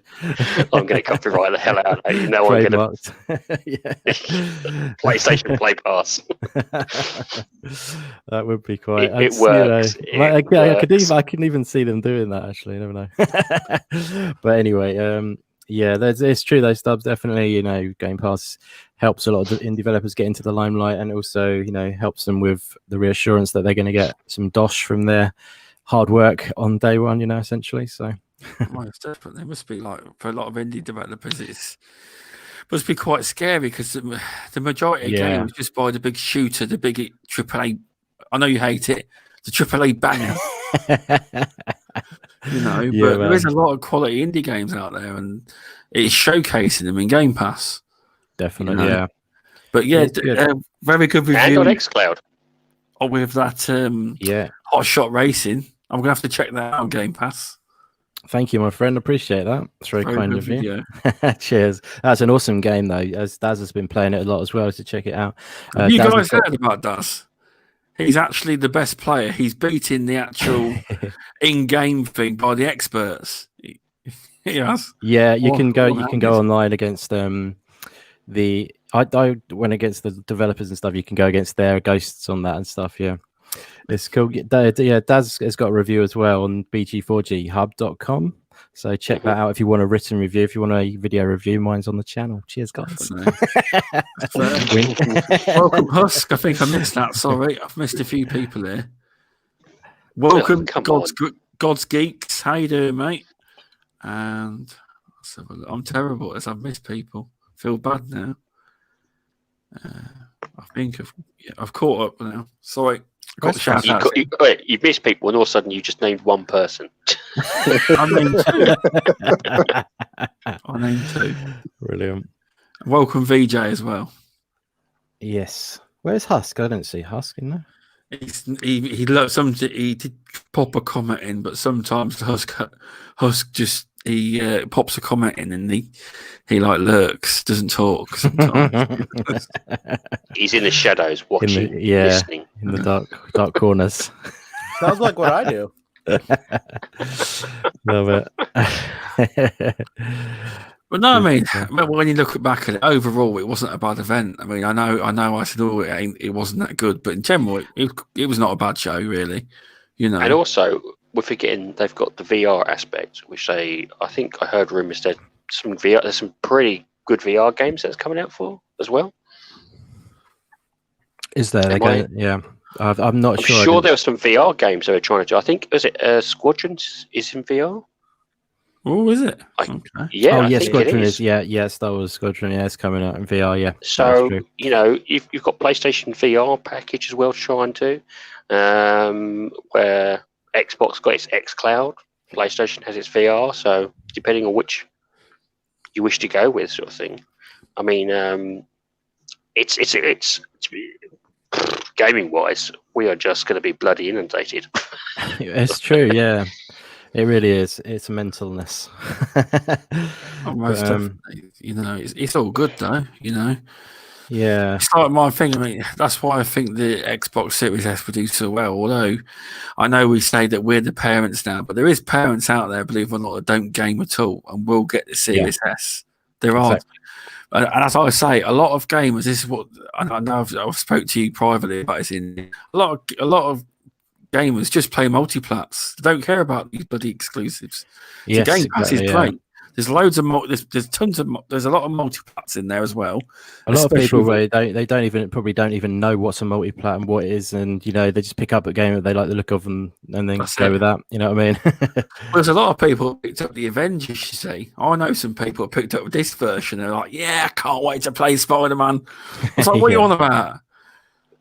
I said, "Look at your box." So I sent them an image, and it says 20. Oh, I did not see that. I was like, "Oh, what?" They were like, "Oh, right." I was like, "Surprise!" It says 2021 DLC, but if you're not looking on the box, it looks like Spider-Man. I get day one, but it's not. You see.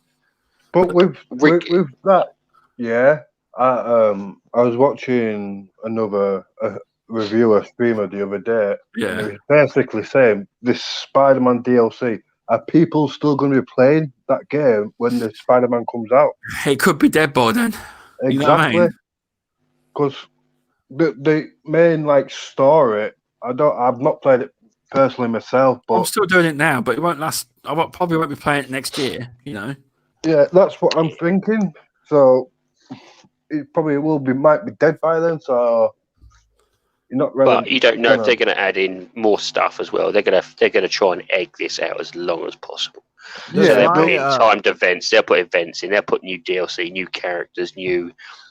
They'll try and egg us out as it's a service. Let's let. So I suspect it probably will still be played. But you're right. I suspect the numbers, maybe the numbers might be as. It all depends on the DLC they drop out and all the stuff they update it with. If they update it with some amazing stuff, people will keep playing it. I mean, look at Destiny 2. That's still going. It is. Yeah. Yes, but you're right. But it's just. Depends if I can keep the momentum going and keep people engaged and interested. See, Destiny's a bit different to compare it to. It's a bit of a big game, Yeah, because after doing, and it got a season pass, you can buy for it. Oh God! All of these games now have bloody season pass, aren't they? Yeah, so in my eyes, because you can buy a season pass, obviously it's just going to be doing. Like you said, when they're going to bring out more stuff, they'll just do a different, this season's what. So you're probably right. It will, like you said, it probably won't be as big, but there probably will be people still playing it. Probably mainly PlayStation players as well. Mayhem, not Mayhem. Ashy, Mass Mayhem's asking why. What have you got on your pizza you've ordered? Not even on. What? You were talking in the background and everyone said it sounds like he's ordering a pizza. Oh no, that was my partner on the phone to her mum. Oh, okay. Oh dear. Well, she's now been on the podcast. Tell her. Famous. I mean, overall, though, I think you can't. The price they did, I think, both did a really good price. The gamers are generally getting the best, probably one of the best prices we've had for 10 years. I mean, who's the old farts in this room? I probably shouldn't say we probably haven't had this good a price for 10, 15 years in terms of, taking in inflation and stuff like that. Yeah, exactly. I agree. Yeah. Well, yeah, you think about it. Last generation, we all got screwed in England. We paid about 100 quid more for the Xbox One, and now it's leveled out to be fair and a reasonable price. Yeah, it's very reasonable price for what you're getting. Exactly. It really is. I mean, I'm not the technical guy, but I hear the graphics card alone that's in the Series X will probably set you back about 800 quid or something if you were to buy one. Is that correct? I'm no technical guru. I can't verify the exact price, but I can say, yeah, it's pretty high, and it's down to the fact that they've obviously, they're working with them and they're cutting the deal and all that sort of stuff, and I think they might be probably building them themselves. I don't know what's going behind the scenes, but they're able to produce them in mass numbers and cut down costs way and stuff. You know what I mean? So that's why it works out. Where you buy it individually for 800 quid, they've probably bought it for about 100. Yeah, it's not really a comparable thing. It's not, you can't say like, how much am I going to pay for on the PC to buy that? Quite a lot, and then it's comparable in the way that value wise, but then what they're getting it for is like it's not the same as the retail price, if you know what I mean. So yeah, that's Wish. Yeah, they get them off the back of a lorry, don't they? Yeah, Phil's the right wheeler and dealer he is. But yeah, no, it's a great deal, and it's great. I think they've priced it really well, but I think both are priced very well because they've got a good option on PlayStation where it's being the full deal for cheaper on digital side, and not an Xbox's powerful box at the top at the Series X, and then you've got a really good cut down to the 1440 box. Essentially, it's not really. I don't know if it's actually dubbed as that. Really, it's but it's a Series X at the end, a Series S at the end of the day, and it's $249 in the UK. I don't know whether they'll push resolutions and stuff like that. Do you know about that, guys? Whether they're going? I mean, I know it will obviously be more detail in the graphical stuff and things like that. I think Digital Foundry. Go on. Yep. I think Digital Foundry said they were. It was more along the lines of it's a kind of 1080p-esque machine, or 1080 1440-esque machine. Yeah. That could take on some 4K or some elements of the 4K treatment. Yeah, depending on how developers decide to use it, kind of thing. Yeah. Yes. Yeah. And generally, I think it was more frame rate than visuals. Yeah, I really think it's similar to like a PC setup. It's kind of like that 1440, high frame rate setup. I feel like that's what it's kind of targeting. That's just what my opinion. But that is a good setup. So yeah, I think it's a future is bright, I think. No, most definitely. Future is bright on all systems, PlayStation and Xbox, Most definitely. I mean, with the Series X, I mean, I'll be truthfully honest with you. I mean, the reason I said I wasn't getting one this year was it wasn't due to the fact I couldn't afford it, but this All Access came out. $28.99 for 2 years isn't really bad. Then I've got it. I can afford that, but I never actually saved up like I should have done. So that's how I'm getting it. The Series X. Plus, you get Game Pass in it as well, so it's a good deal, really. It's a bloody good deal, for a lot of struggling families. And let's face it, there will be a lot of struggling families out there. I think actually we have to give props to Microsoft and Sony on this. They have priced their systems very well, and it's going to help out a lot of people who are struggling.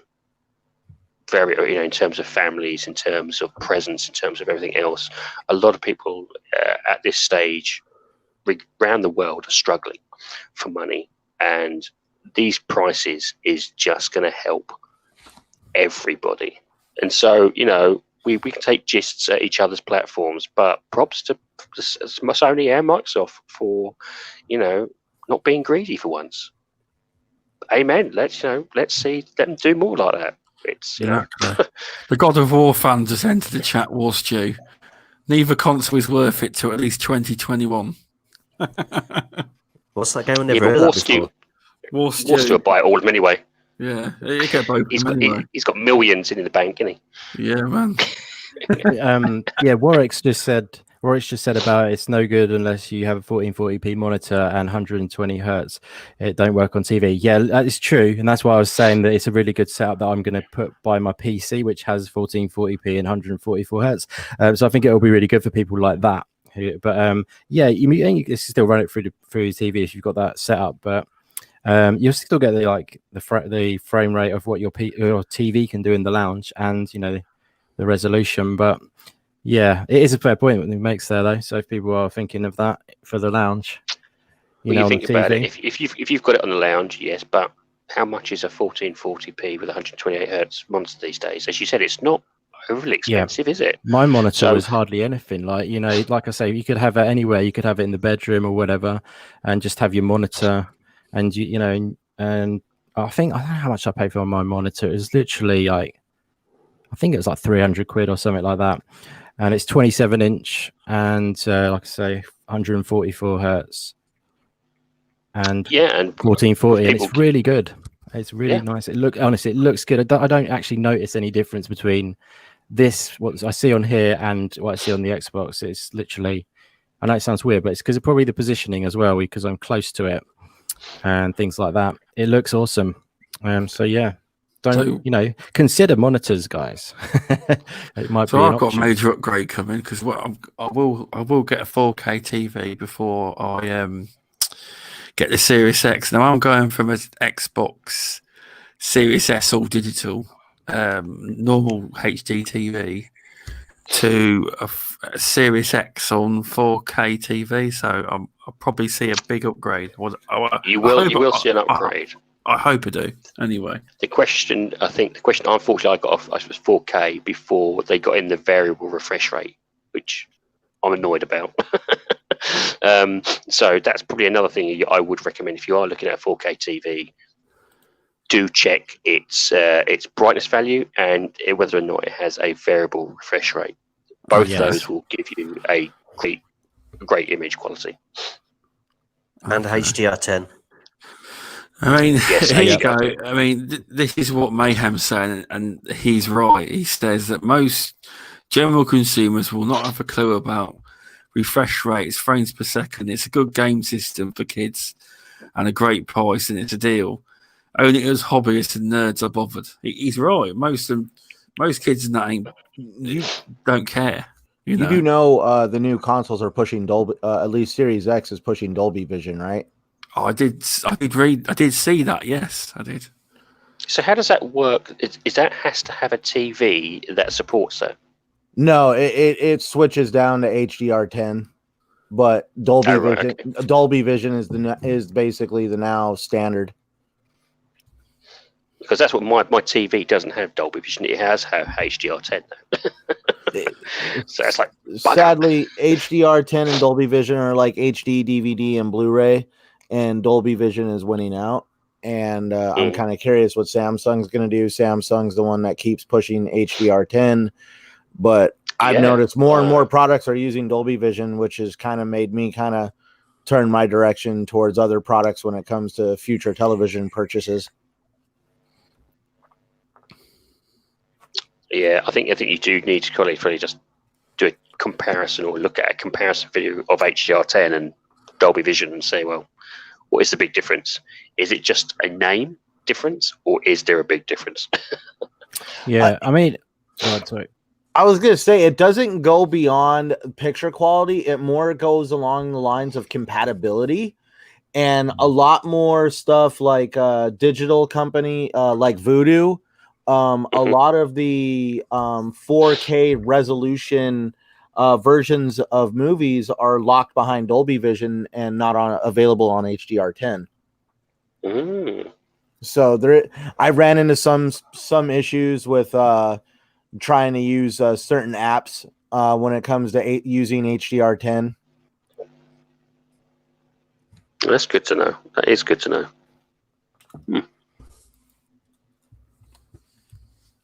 And it's gone quiet. Yeah, I know. Technical stuff goes over my head. So I need to learn it better. It's not he's not interested. We're over here talking about HDR10 and Dolby Vision. Now you got to deal with companies that it's like, they use a lot of flash and dash, and you have HDR standard, HDR premium, and that's where you got to realize Dolby Vision HDR. Yeah, HDR is not HDR. It's basically how many colors that television can produce. And the more quality the HDR, the more colors the television can produce. Okay. Understand now. So, yes, you can actually buy a 4K television that does not have HDR.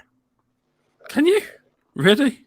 Oh, yeah. Okay. That was the biggest problem when 4K came out, is you had 4K Ultra and 4K Ultra HDR, and people were just buying televisions like crazy, going after 4K, and then they found out that they were getting televisions that lacked HDR. Wow, that's like goodness. That's why I went for 4K Ultra HDR. I was lucky in that respect. Yeah, but yeah, it's very confusing. The other thing about 4K TVs is it has to be a decent size, really. If you're going like 40-inch 4K, it's just not worth it. Really? You saying you've got to buy a really big TV? You got to go bigger to get the most out of it, really. Okay. See, now that's a difference, because I've got a 49-inch TV, and I looked at 49-inch, 55, and 65. Yeah. And for me, and again, this is just me because I'm probably blind anyway because I'm old, I didn't really see that much of a difference. The jump came when it went to around 90. I was like, ooh. 90 massive. And I was like, oh, okay, yeah, that's a bit of a crisp picture, because obviously I was used to the bigger the picture, the more you got distorted a 9-inch it TV? was. No, I have not. No, I have not. No. Well, I looked when I was looking at the TVs. I've got 49. Yeah, when I was looking at the TV, I was literally looking at all of them, but I was surprised that the 90 was crisp, or almost as crisp. Almost as crisp as, or in some cases crisper than the 55. And I was like, that's really, really good. But then I saw the price, went, no chance. Yeah. But originally, the bigger the TV, the quality then seemed to distort and lack. And I don't think that's the case anymore. I think it is, as you rightly said, the bigger they are, they're still producing some fantastic quality. And then you don't even get me started into the blooming 4K. What's it one? The actual projectors. Yeah. Yeah, I know what you mean. I mean, like they said, like 49, I think was kind of like the lowest you'd want to go for 4K, I think, kind of thing. That's what I've got as well. But yeah, I mean, I don't know. Like, I didn't go any bigger than that for the room I was putting it in, if you see what I mean. I think that's the problem. I think if you're in America and no butts against Centurion here, they kind of live in mansions compared to us. Yeah, we probably, our house would probably fit in Centurion's toilet, that is downstairs toilet. I think I'm living in the lap of luxury in Phoenix, Arizona, in a whopping 560 square feet. Yeah. I think my house would fit in your kitchen. Oh wow! So damn. All right. So that is like, I mean, I like, have no problem. I live in my place. I live in a very small place compared to like all the people I work with. All the people I work with, they got like houses and yards. It's so much more spread out in America. Everything's bigger in America. Cars are massive. Like every house is like plonked down, and then there's another like 10. Like 50 foot to the next house, plonk that one there, move 50 foot down the road. I mean, they just don't care. Like in UK, they're actually starting to change it up. They're actually starting to change it up. Now we're getting like luxury subdivisions being built, like one that me and my wife are wanting to look at one day. Their condominiums, like single home condominiums, but I swear to God, they're probably, the walls of these condominiums are probably less than 10 feet from each other. Oh, trust me. If it was suburbs here would have about 1.5 meters distance between each other. Well, I'm just saying, like, actually, in some instances, at looking at some of the homes, if it wasn't for the retaining wall, you probably could hand your neighbor something out the window. There was, I think there was a funny clip where Chris Rock came over to the UK. I think it was about a couple of years ago. I probably mentioned this previously, and he literally said, "In America, I'm rich. In England, I barely make middle class. Damn, it's expensive over here. Were they talking about London? Because Britain isn't that expensive. London is. Well, to be honest with you, if you look at the actual square footage rate versus America, it is very expensive. Okay. So the square footage around England currently at the moment to build so if I did square meter, say 1 square meter, you're probably looking around £4,000, which is around $4,500. In America, you're probably looking about 1,500 per square meter. The funny thing is, my garden, cheaper. you could build a house in my garden. I've got quite a big one. I'm going to build my house in yours then. You've got if I remember correctly from what you were saying, you've got yourself, is it how old is your house? Oh, mine's a very old house, but it's very big. Yeah, so yours was probably Victorian. So when they were done, they were designed to, and this is unfortunately one of the areas I actually work in.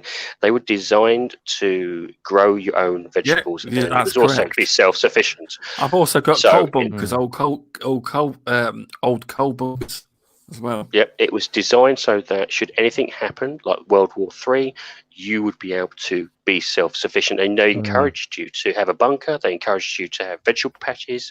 So you had to have a garden. Today's gardens, I mean, my garden is 2.5 meters wide by 5 meters long. Wow. And that's my red garden. I wish I could talk about having a garden. You probably fit my estate in your garden. I got a parking lot, a dumpster, and a bus stop. I got a driveway as well. Ooh. A drive-by? I got a driveway. No, that's my neighborhood. Jesus. Yeah. Let's stop panicking then. What drive-by? What neighborhood are you in? No, you don't get things like that happen around where I am. No. That's because you're there. Yeah.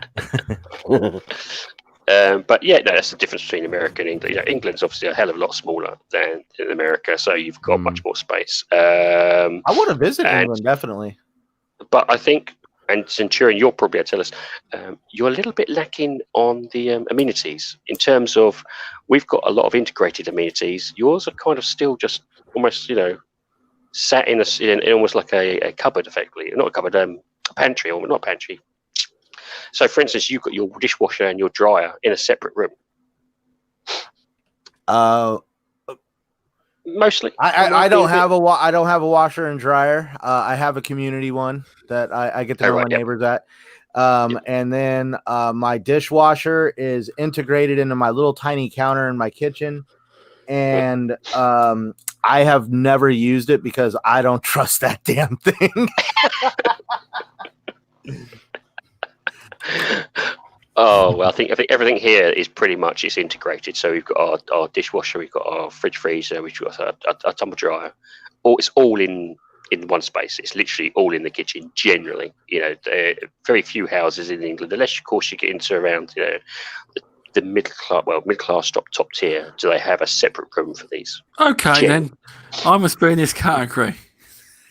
What did you just say? My tumble dryer is not in the same room as the kitchen. Yeah, but let's face it, you've got a Victorian house that's been modified, and they are big. But your house was had like. What a topic this is. So what I'm gathering from this conversation, Stubbs is what we call in America a baller. I'm not. Yeah, I am not. I just got lucky. 100%. That was all. Generally, where I live, generally where I live, the size house I've got would be a lot higher. The guy I work for, if I rented privately, be a lot more money.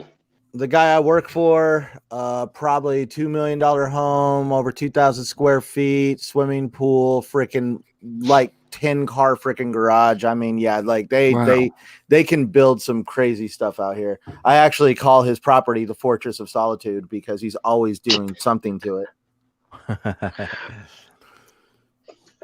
Right, I can guarantee that's a guy who's got. I bet guarantee he's got a gaming room. How many people in America have got a gaming room? Actually, the funny part is the guy I work for is in his going into his going almost 70 years old. He builds classic cars and he has a music room his son is the one who gets into technology, and they have like this 80-inch television, and they like, oh my God, that they don't have an official gaming room yet, but they're getting there. I'd love a game. Honestly, I'd love one. I would just like a second bedroom. I'll second that. No, Mass Mayhem. The tumble dryer is actually in the coal bunker bit. Wait a minute, you have a coal bunker? Yeah. Coal bunkers. I got 3 of them. I really got to come over there sometime to learn. I'm sorry. Every time I see a photo of you of like a UK bar, I'm like, now why does that look so much more comfortable than what we got over here? There's more pubs. They're not in Britain. You get bars and you get pubs. The bars, I don't really like bars. I like real pubs. More cozy. I don't like the fancy ones. The more, you know what I mean, Indy. Yeah. What, like wine bars? You mean? No, like the pubs. If you get what I'm saying. The looking. Say again. Sorry. I like the more pubs that ain't posh. You know what I mean? Yeah. Oh, so not like gastro pubs or whatever. No. I know what you mean. You like the slums. He likes it where, he likes the way he walks into a pub and he can feel the crunch of the beer underneath his feet. Yeah, exactly. Not quite that. You like to your shoes to sounds like some ground. Country stuff we got out here. There's places there's steakhouses out here that throw sawdust on the floor. But one thing I didn't know in America was, Centurion, that when you lot have bottled beer, you have ice buckets and you drink it out, and you have ice buckets. Is that right? Okay.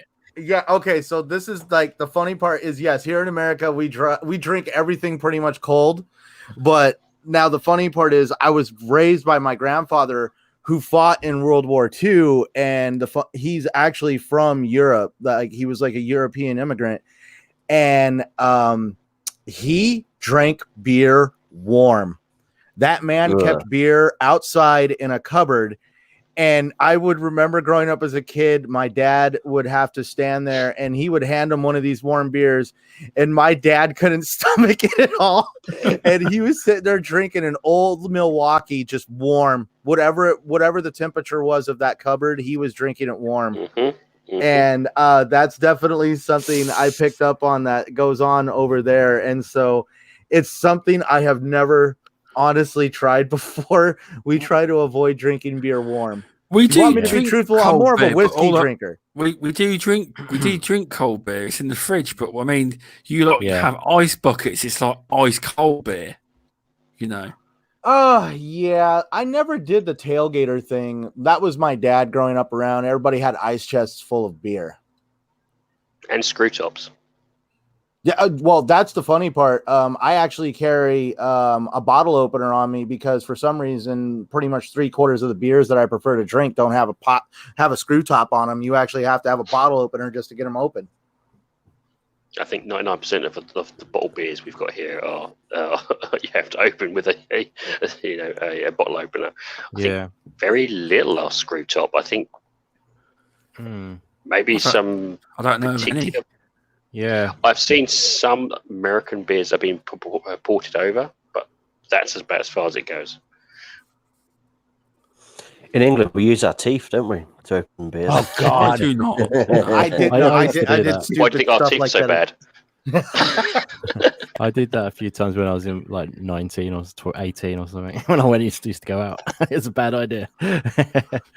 Yeah, I was never much of a beer person. When I did drink in my early 20s, it was always whiskey and Jaeger bombers. Oh, Jaeger bombers! Wow. Yeah. That's another thing. You see, in America, you start. Was it drinking at what's your legal age? 21. 21. So you potentially start drinking around 18. In the UK, I mean, some of the older guys here, probably about 14. Trust me, there's a lot of people that start drinking early, young, here in the States. But I do have to say the fact that there is a lot of people that are just sheltered from alcohol. The minute they turn 18 years old and go to college, there's a huge problem, at least over here. at colleges, with some people literally drinking themselves to death because they just never had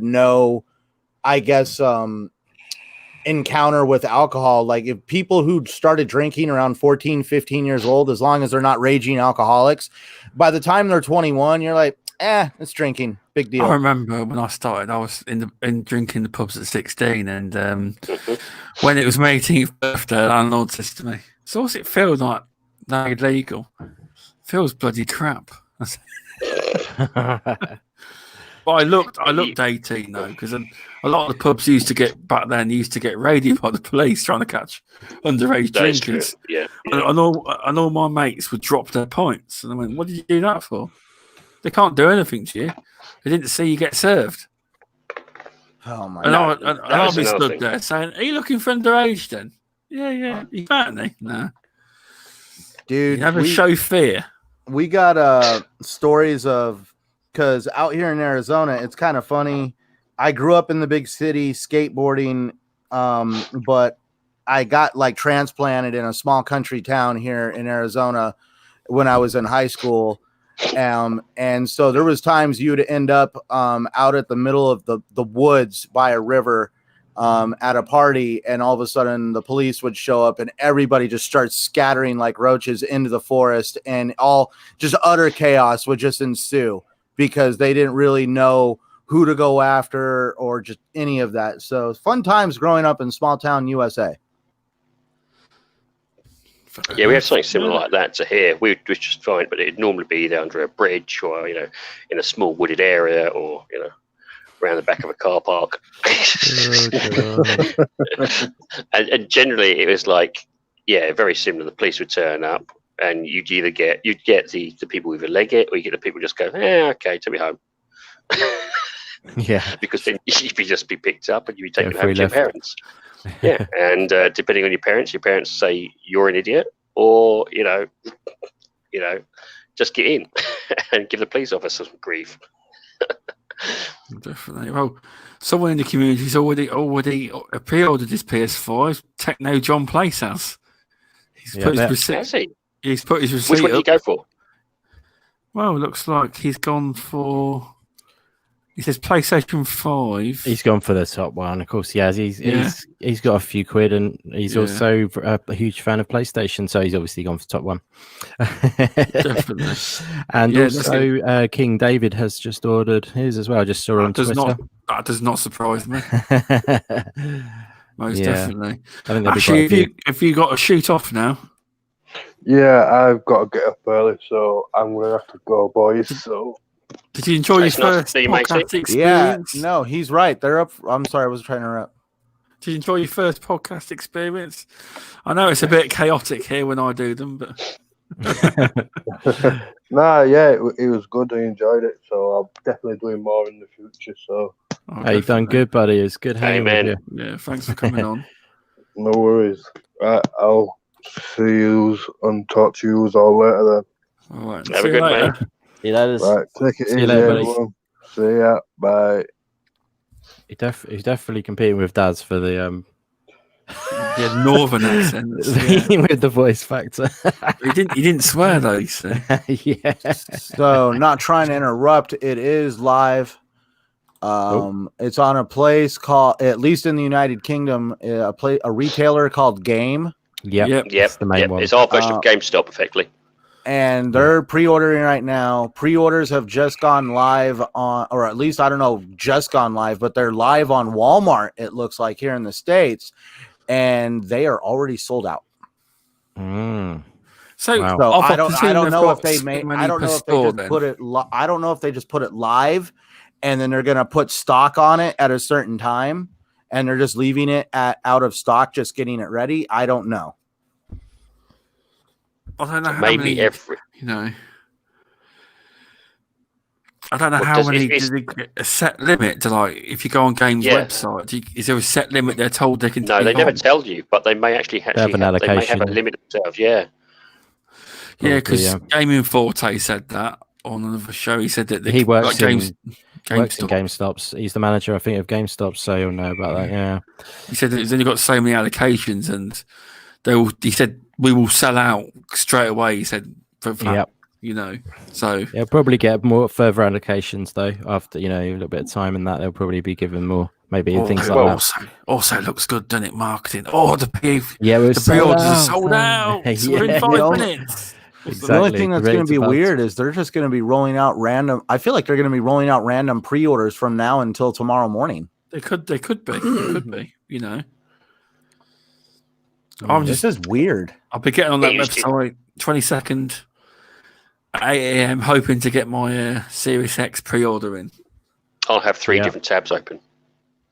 I'm obviously going to be leaving my rig. I'm going to be leaving my rig running overnight. Wow, you guys really are up for it. Yes. I don't know. Real. I'll be the only one who's probably not pre-ordering then. Well, the funny part is I'll be staring at it like, do I play this thing or do I sell it? Scalping. That's what you call it over there. Maybe take some photos with it with my mask on, showing that I'm holding it ransom. Who will pay the biggest ransom to get it away from me? Day one. You're just going to pre-order so you can do the photos on Twitter for day one, and then you'll just put it away in a cupboard. Just, you know what I mean? Get that social media buzz of showing that you've got one. There is one thing that hesitates me about the PS5, and that is this variable thing between the CPU and the GPU. I'm really wondering what that's going to do in the long run for gaming. Like, what's the deal with that then? Well, it's kind of like it's somehow the teraflops of the PS5 are flexible because of the fact that it can borrow power. If the CPU needs more power, it can borrow it from the GPU, or vice versa. If the GPU needs more power, it can borrow it from the CPU. And this is what the developer, like they've been talking about, how developers have to figure out this balancing effect of what they can do with the, that flexibility, where it can take the load. And that's what I'm kind of wondering, what's it going to be like in the long run? I think that isn't that just a normal thing for any machine, like any console or PC. Like, actually, from what I hear, Microsoft isn't going with that type of kind of a solution. Right. The one thing that they really pushed was like machine learning and the hell's the other thing? Virtual memory. The ability for the RAM to spill over into the SSD, and then also through machine learning, using a low resolution image that would be basically reconstructed by a form of intelligence. Right. Okay. So are you concerned then that potentially on the PlayStation side there's going to be a bottleneck? I don't want to say there's going to be bottlenecks. I'm kind of like, there's always been this underlining myth talking about hardware failures, because I remember there was that thing that ran around in the beginning that the PS5 had a very high failure rate in some of its first builds.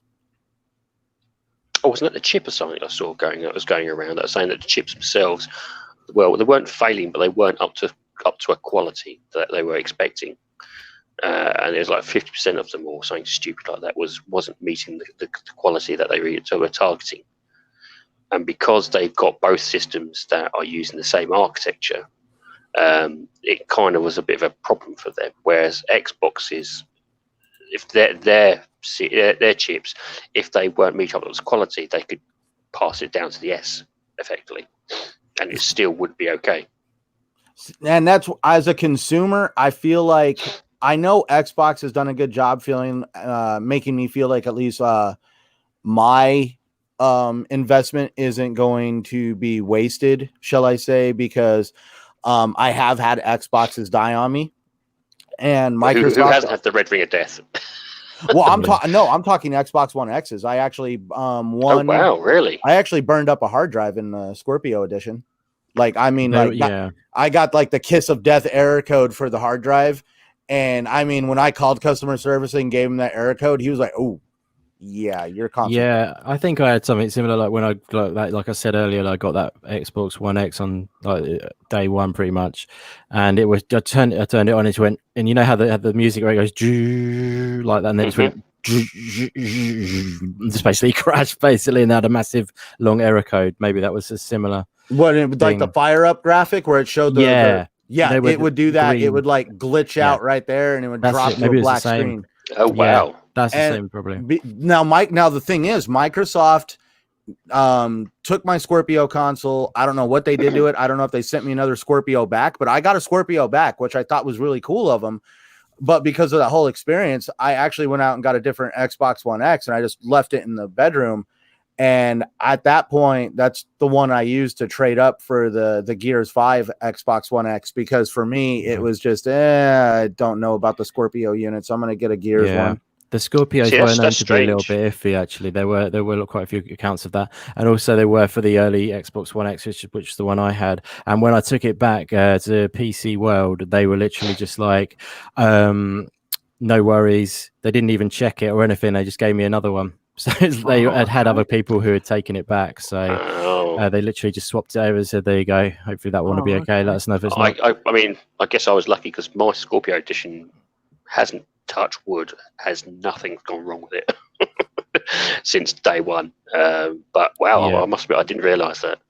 So in a way, that kind of makes you worried a little bit. Yeah, exactly. Yeah, I'm not going to go day one. I for other reasons as well. But you know, it's like I said earlier, and where I am. But you know, as well, the day one thing can be a little bit sort of sketchy sometimes, as well as for the other reasons as well. But we will see. Hopefully, it'll be okay for everyone who does go day one. Well, actually, just speaking of that, Flemish is in the chat saying that he's going to cancel his pre-order. What are you going to cancel your pre-order, Flemish? Is that your PS or your Xbox? Wonder why. We'll find Mr. out. Mr. Sushi, I'll let you get off then. You got to go. Yeah, I've got a He's got his Mackie D's. Got a 4 a.m. start in the morning. Oh, nasty. You're a gamer, mate. You don't need sleep. Thanks for coming on, TP. It's great of you, it was. That's all right. We'll speak soon, matey. Thank you. Yeah, it's good hanging with you, buddy. I haven't done so before, so it was a fun time. Yeah, same. It's been nice to meet everybody. Yeah, good to meet you. Right, I'll see you later. Thank you. See you later. Have a my friend. Cheers, Talk to you soon. Has anyone got anything else they want to talk about PlayStation event-wise? To be honest with you, they did a good job. I mean, what else can you say? The price is good. They hit gameplay on the and I think it does give, whether they want to today, does give Xbox a little bit of run for money. Oh yeah, I think it does in their own way, though. If you know what I mean, it's clear again. I think it's clear to me which I want to go down the route of essentially, but I see Xbox as PC as well now, so it's all one in my opinion now.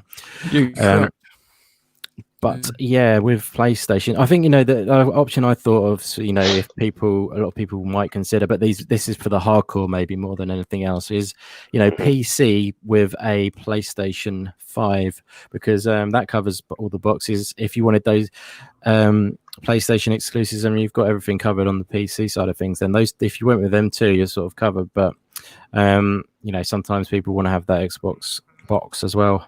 But which I'm kind of, but I don't want to sound like a downer or anything, but like shout out to Downer. But yeah, I don't want to sound like a downer, but it's I'm wondering actually whether there'll be hardly any difference when we get these new boxes.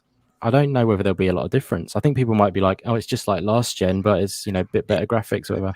But the thing is, it always takes them quite a number of years to work out how to use these Xboxes to the full potential. It's like the Xbox One X. It was never used to its, from what I understand, it was never pushed to its full limit of what it could do.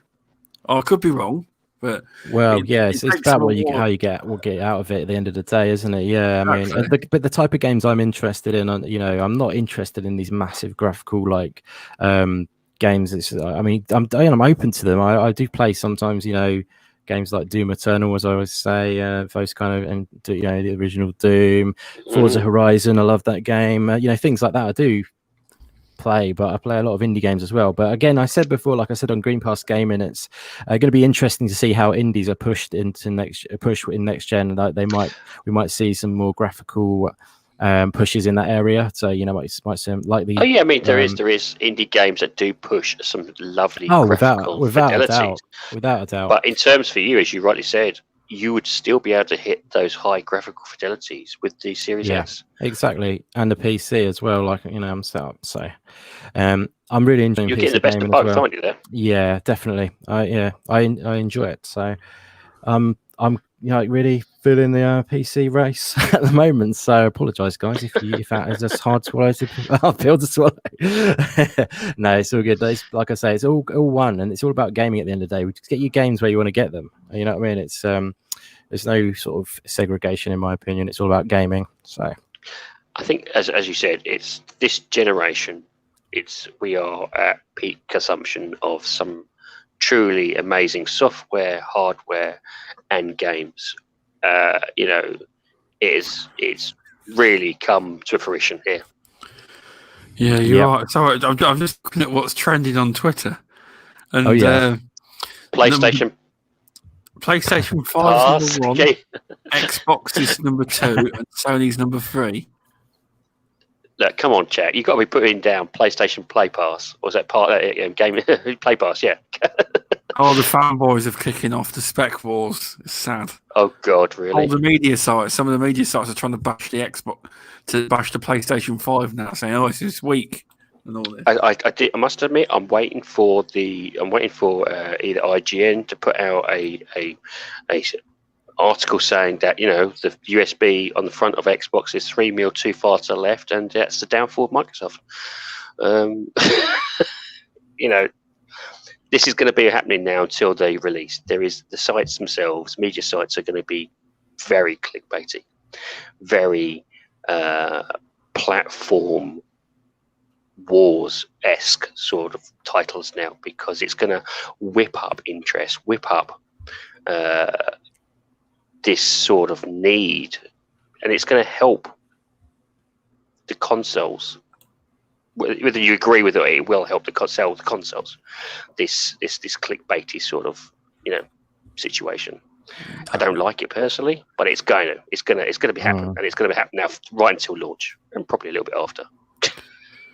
Yeah, I don't think you've ever stopped the clickbait media the way that it is. It's just the way it's gone. Just the way it goes. Yeah, there has to be a way to sort out the on the internet that some people say, "Oh, well, I wish it wasn't so clickbait driven" or whatever. But like at the end of the day, you have to sort things in some fashion. The algorithm has to sort them out in some fashion. Do you know what I mean? Well, so it's got to be done through engagement and stuff like that. We're seeing this now. We are seeing what's happening, and I spent this with Dreadpool, and I was like, it's a real shame, but this is why there's a lot of media sites and gaming sites closing down, because people are seeing these clickbait titles, they're seeing the biases, and they're just staying away from it now. It's turning people off. It was great for that short period of where it brought in the views, but now it's turning a lot of people off, and they're using other media platforms like YouTube, like people like yourself, Indy, who give a much more unbiased opinion, and that's losing. And that's really it's causing the downfall of the media, and which is a shame, because I grew up where gaming journalism was laughed at. It was looked at and just seen as a hobby, and you saw those people struggle, put blood, sweat, and tears into making that hobby a legitimate professional sort of job.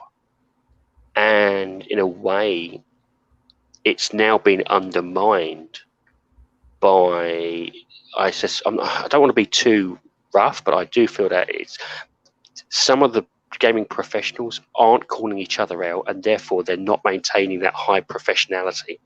And by not maintaining that high professionality, these clickbait articles, this sort of this biased opinion pieces come in, and then it kind of undermines what the previous generation of journalists strove to try and do, and say, look, this is a profession that's worth us being paid for.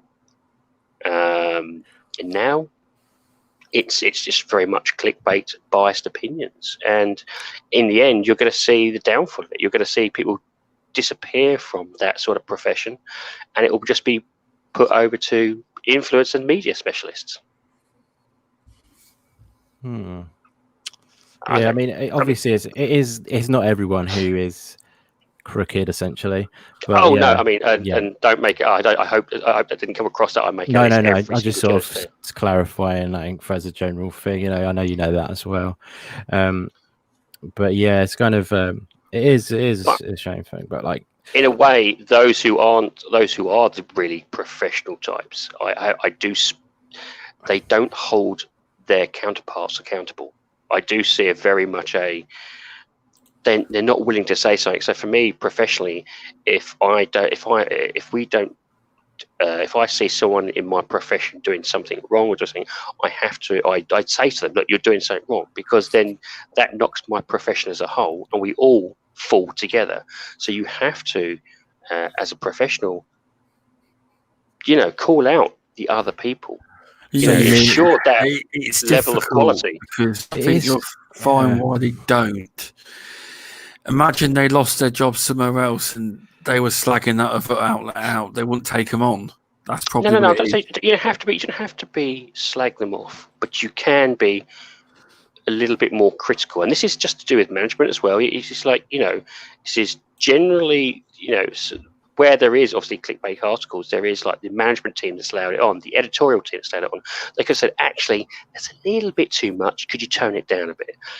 But it doesn't seem to be that happening. It seems to be that works. That's going to provide us with a lot of clickbaits. Specifically, kind of, you're talking about when they say an IGN or something like that would do like you're saying that they'll be too biased or something? Is that what you're saying? Or I think that when there is a biased or fact checking is limited, there should be a call out from other professionals, because in the end, a bit like my profession, if I don't call out my other professionals, and it's not not nastily way, it impacts the entire profession, and that entire profession then starts to fall, and that reputation of that profession starts to drop. So you have to be, you have to look at making sure that you do a decent job and keep very professional for yourself, but also other people in your profession have to do the same thing.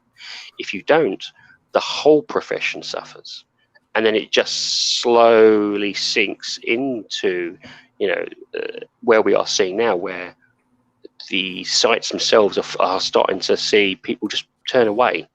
You can tell a clickbait site. We all know, we can see a clickbait site left, right, and centre. We can see it from the sites, and that it's a shame, because it doesn't do the profession, the general gaming profession. My opinion on clickbait though is that I haven't got a problem with clickbait as long as if someone puts a clickbaity title up there or whatever, and then you click on it and it delivers on what they've promised in that, then that's fine. Yeah.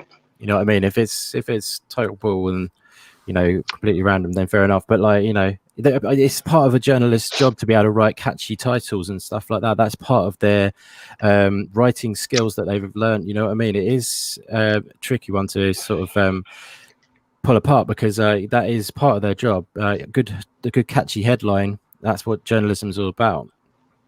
A good catchy headline is perfectly fine. It's the substance behind it, and if the substance behind it isn't professional, isn't up to fact checking, isn't up to an unbiased sort of situation, what I don't think they've realised is that it doesn't do just a disservice to that particular office or that particular website, or it does a disservice across the whole board. Because you think about it, as the customer, and what's what we are, we see one side do a clickbait or biased review or something like that, then we see another one do a biased review, and then another one, and finally you're getting to the point where you're looking at different websites, like they're all biased, they're all providing something that's not got substance, not got truthfulness to it. And so what do? You back away, and then they falter, and then they slowly disappear, and you look for something that will take its place, which is what's happening with YouTube, influencers, other people taking on board this situation. And I think that's why I'm it's saddening to me, because I've seen it grown. You've seen the gaming professionals grown from people who would generally laugh at them, say it's a hobby. Why, you can't make money out of this? You're not professional. They put so much blood, sweat, and tears to get that profession to a recognised profession. And again, it's now starting to slowly sink into sand, where people are laughing at it again. Yeah, I don't want that. I don't want that to happen.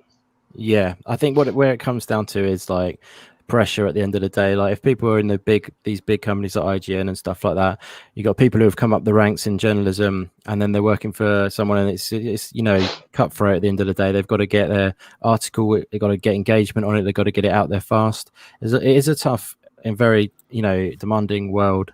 So yeah, I mean, and bias. This is where you have to be professional. You have to have some sort of, and this is not just, you're right, it's not just the journalist. This is the editorial team, the management team. Yeah. They too feed into this. Just don't think it's just like I'm hitting one particular area.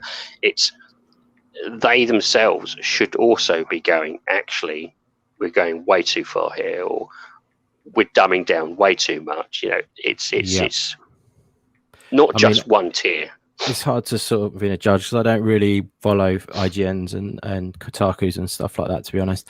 So I haven't really got a perspective on it that much, to be honest. I don't really. There's some bigger people I do follow who are definitely not biased or anything like that. But at the end of the day, you can have opinions. Like if just don't confuse bias with opinions. Obviously, if you're reviewing a game and you feel like you love it, then that's your opinion. It's no bias or whatever. As long as you're honest about it, it's not an issue, is it?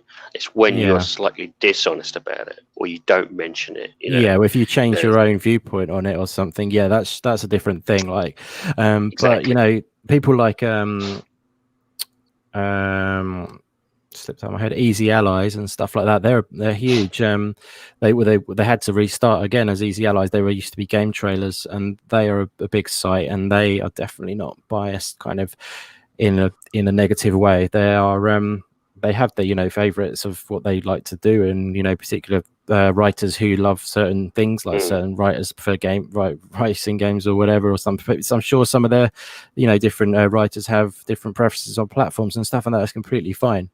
But yeah, it's a hard topic, because you're kind of it's quite general, but I get you're coming off of another conversation with Dreadpool, so I wasn't there for that, so I don't really know the full ins and outs of everything that you're going into. But yeah, I know what you mean. There is an issue if it is it just kind of comes on the back of a large number of gaming sites now faltering and falling away, like Kotaku UK. It's kind of going, and there are potential other elements, other gaming sites that are just closing down. And it's because they can't maintain the viewership, and it's a shame, really, because at the peak of what we are, as we've just talked about today, peak of gaming, peak of software, peak of innovation, these sites should be thriving, absolutely in their element right now. And so it's sad to see them faltering. And other media, I know there's sometimes it's an evolution, a bit like radio to TV, but I still think these sites could easily, as you said, the people you mentioned previously, I suspect they're doing really well. If they've got non-unbiased opinions and unbiased pieces and very factual, they will still have no problem. They'll still keep, getting people going into where they are. I just think it's a bit of a shame that I'm seeing a lot of sites that just seem to be going the way of the dodo. And it's one of these things, and it happens. I think it happens to a few professions, but it happens to a few professions because of certain routes. As if you don't maintain a level of professionality, your profession then doesn't get the respect it deserves. It starts to lose that respect, and if it loses that respect, and it keeps going down that path,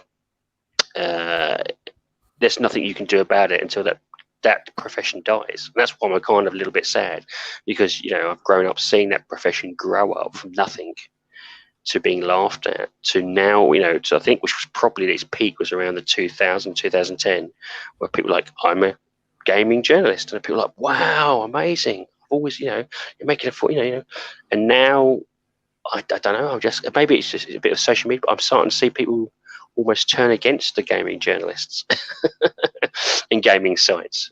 And I think I'm trying to understand why. That's what I'm trying to think of. And that's why I was speaking to Dreadpool, and we were like, we noticed a trend of more. When I say clickbait, yes, clickbait titles is there to obviously pull you in, but the substance seems to be a little bit lacking.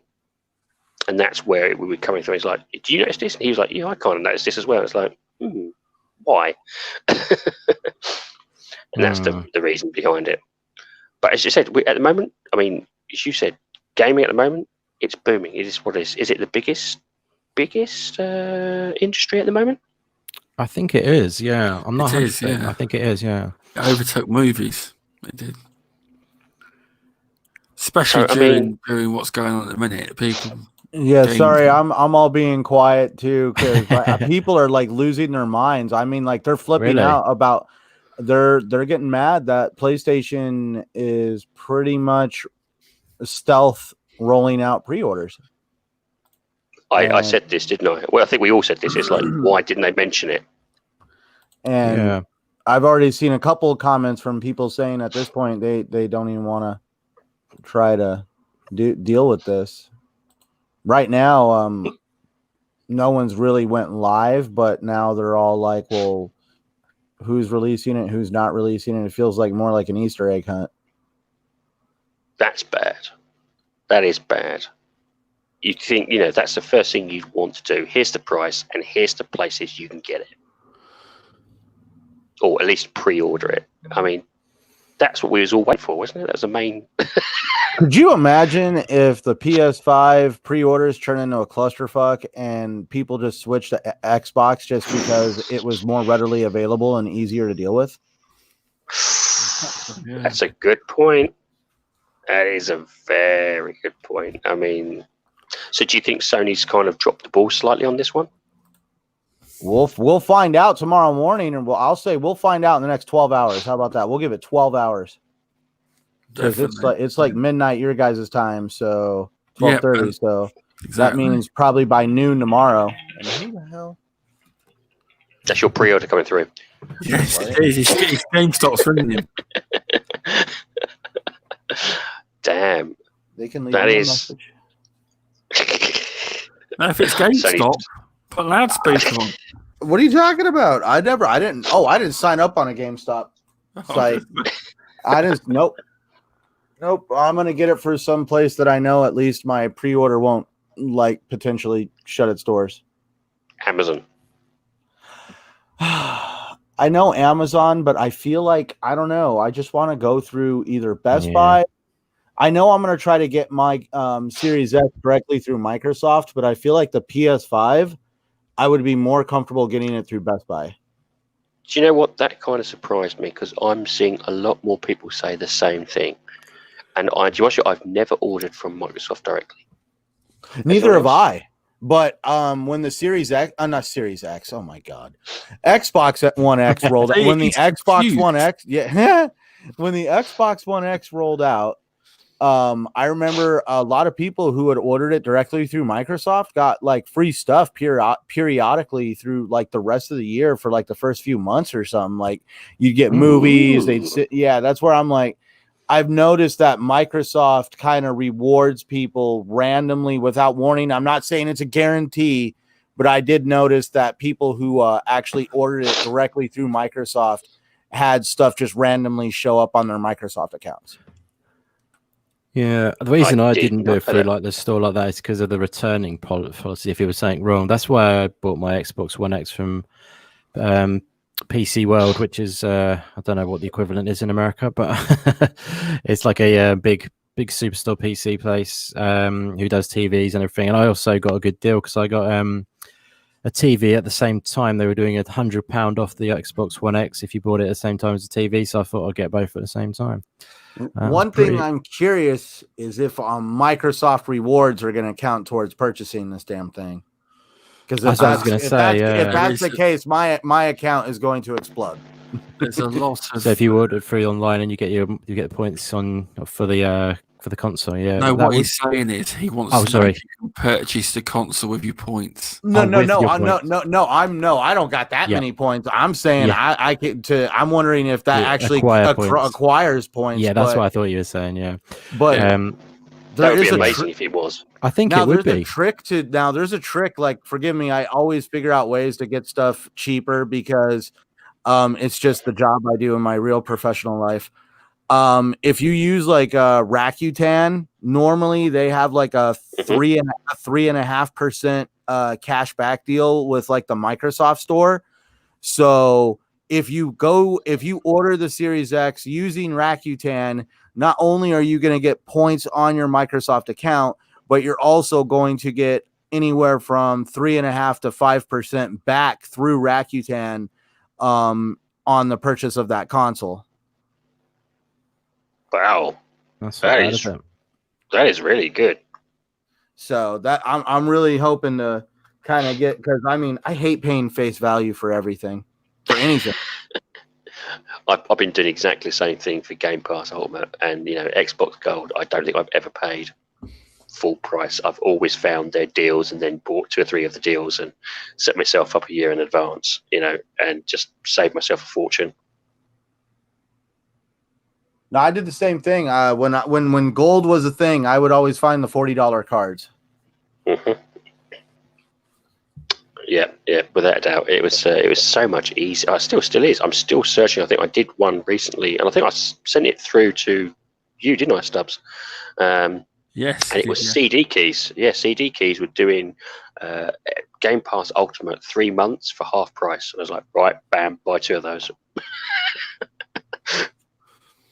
Oh, they let you use them? Yeah, they do. Yeah. Oh, wow. Yeah. CD keys. I know some people have said they've had issues with them. Touch wood, I've had no problems with them. I've got the codes, and I think I showed you, didn't I? I said I bought 6 months worth. It cost me. It would cost me about £35, which is around $40. That ain't bad. Yeah. So I was like, yeah, go for it. And that's another 6 months. Definitely. Yeah, you got to keep that bad boy tops up for sure. Yeah, you have, definitely. There's good Amazon deals come up every so often, and as well. Yeah, that's where I normally get it from. I must admit, I look at Amazon because they do some. Was it like buy 3 months, get 3 months free or something? Yeah, that's the one. Yeah, that's the one I've done before.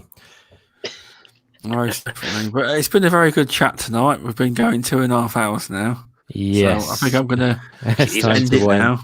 Good plan. It's been a very good chat. So, do you want to tell people where you can find you, Centurion? Oh man, for those interested, you can always find me on the Shop Podcast on Saturday nights. I do TXR Podcast on Sunday nights. You can also find me hanging around the usual neighborhoods on Twitter, Xbox Live, and YouTube at Centurion1307. And the same for you, Indie Gamer. Do you want to tell people where they can find you? Yeah, sure, buddy. Thanks for having me on. It's been a pleasure. It's been very chill. But it's all good. Any direction. It's not I didn't know that we were supposed to give our thank yous in the intros too. Oh well, there you go. I was just thank you should come from the heart. It shouldn't be on demand. Well, that's what I was just do like a way to be like, it's great meeting you guys. This is the first time I've ever been able to personally chat with Indie Gamer. I see him always in the outrageous. Chat. I didn't even realize that. My God. Yeah. Feels like I know you because I've watched you so often. Well, yeah, it's definitely been awesome hanging with you, Centurion Bo. So it's been a fun time. It was good to meet Removable Sanity. Yeah. And also add on. Wow, thank you, mate. And also, if anybody hasn't, I really suggest subbing to Stubbs because he actually has like a really one-of-a-kind kind of channel, more dedicated towards content creators than just kind of putting out the same information that a lot of people kind of, I hate to use the term regurgitate, but sometimes everybody kind of puts out the same info. Indeed, for sure. Definitely give Stubbsy Baby a little sub Cheers if you for haven't that. already. Yeah, if you wanted to find me, you can find me on Twitter at indie_gamer_01.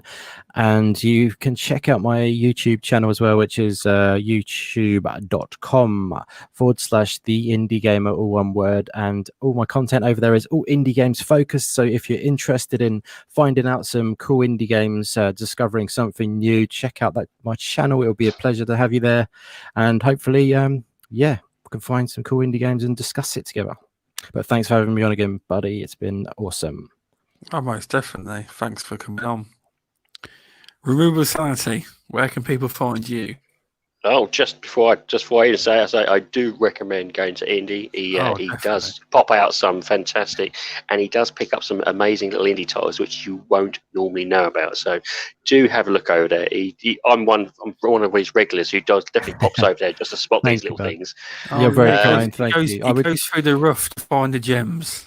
He does. He does Thank indeed. you. That's very kind, Removable Barry. And I would say the same about yourself. Definitely check out Removal's channel, which he's about to tell you about right now. He's a good indie fan too, so definitely check him out. I thank you very much. It is appreciated. You got me flushed now. If you want to find me, you can find me on Twitter, minds.com, or YouTube under Removal Sanity. Search there. I've got a unique name, so I don't think you'll have any problems finding me. Failing that, you'll probably see me having a chat with Stubbs now and then, and hopefully Centurion and Indy, hopefully we can chat again more with these two. And anyone else, I'll talk to anyone. Trust me. That's good stuff. No, it's always good hanging with you, bro. Yeah, definitely. All of you guys. I was looking forward to this. I was like, man, I get to hang out with some good chaps from over across the ocean there. This is going to be a fun show. Representing the USA today. Oh yeah, let me definitely wave that flag. I know I'm not like that. I was raised by a World War II vet. I am a very patriotic individual. Nice. I will definitely say that I know we're not perfect, but there is definitely a lot of people over here that have lost their damn mind. Right. I think that goes for any country. Yeah, I think right now everyone's gone AWOL now, you know. Yeah, it's a crazy time. COVID hasn't helped any country whatsoever, and You regardless of monetize my video now. I want to get to. Oh God, love it. I'm not even monetized. So, Stubbs, is this like a new series? Then is this your first one, second one of this Wednesday one? Second. Well, technically, the last week was the one where I decided to do a weekly one. So yeah, technically, this is the first one named the midweek gaming with Stubbs and crew. That's it. Nice. Yeah. So yeah, good stuff. So you're doing topics and stuff. You got your crew? Have you got a crew? We talked about it, didn't we? You said you've got a crew going on. It's pretty cool, man. What the fuck? Sorry. What's that?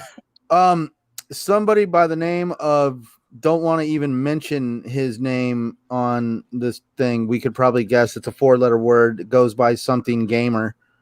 Indie gamer. No. It begins with a C. Yeah. Apparently he just put out going to GameStop. Pre-orders are open. Wish me luck. Wow. So I know he lives. I know he lives in Florida. So okay, that's interesting. Here we go. I'm trying to work it out now. We'll tell you in the chat, in the comment section hidden. Yeah, cool. So yeah, thanks for stopping. Actually, I've got UK Dazzers on this Sunday. Oh yeah, wicked. EST. I'm looking forward to that. Look out for that. Yeah, we definitely. That's going to be a great show. Yeah, Daz is a legend, and he's been through a lot, and he's always positive, and he's my bro. So looking forward to it. Can I say something about UK Daz? I know you're listening. I want to say something about UK Daz. Sure. Okay. I thought this dude was like the most popular guy in social media. I listened to podcasting for the longest time, and I never got in the chats. I was never like those that like did the giveaways. I just listened. And every time I would listen to these shows, you would hear them mention UK Daz. And so I just assumed that like UK Daz was like the moderator or the person to like have running your chat. Yeah, no, he's worthy of all the love he gets for sure. That he's a great guy. But yeah, he used to do a lot of moderating on channels as well. But he took a step back from that. But there's a lot. He took on a lot. I have a list of people I want to have a beer with if I ever get a chance to go to the UK, and UK Dazverse is definitely on that list. Oh, trust me, he'll drink you. Except he doesn't drink anymore. That's the problem. No, he doesn't drink You anymore. don't even have to like. I just mentioned. You can have a coffee. Yeah, something like that, dude. I'm a cheap date, man. I could go to a bar with $20, have a good time, and leave a tip. Nice. We better let Stubbs go because otherwise he's going to get angry. Could be really, yeah, it's been a really good show. It has. Yeah, cheers, Stubbs, bro. I think I've got to go bed now. You better, yeah. Tuck yourself away. Tuck yourself in. Dream of PlayStation. Yeah. We just it seems like we're just trying to keep this going, doesn't it? Like we can keep it going. We could go this for another couple of hours, I would think. No, it's just quite funny, actually. No, but I feel bad. Stubbsy, bro. So wind it up. It's been awesome. There we go. Full stop. Right. Thanks, everyone, for stopping by. And thanks, panel, for coming on. It's been a pleasure. And I'll see you all next week or Sunday if you come into the Stubbscast. All right, thanks. Yeah. Sunday night. Do it. Bye. Cheers, guys. Catch you later.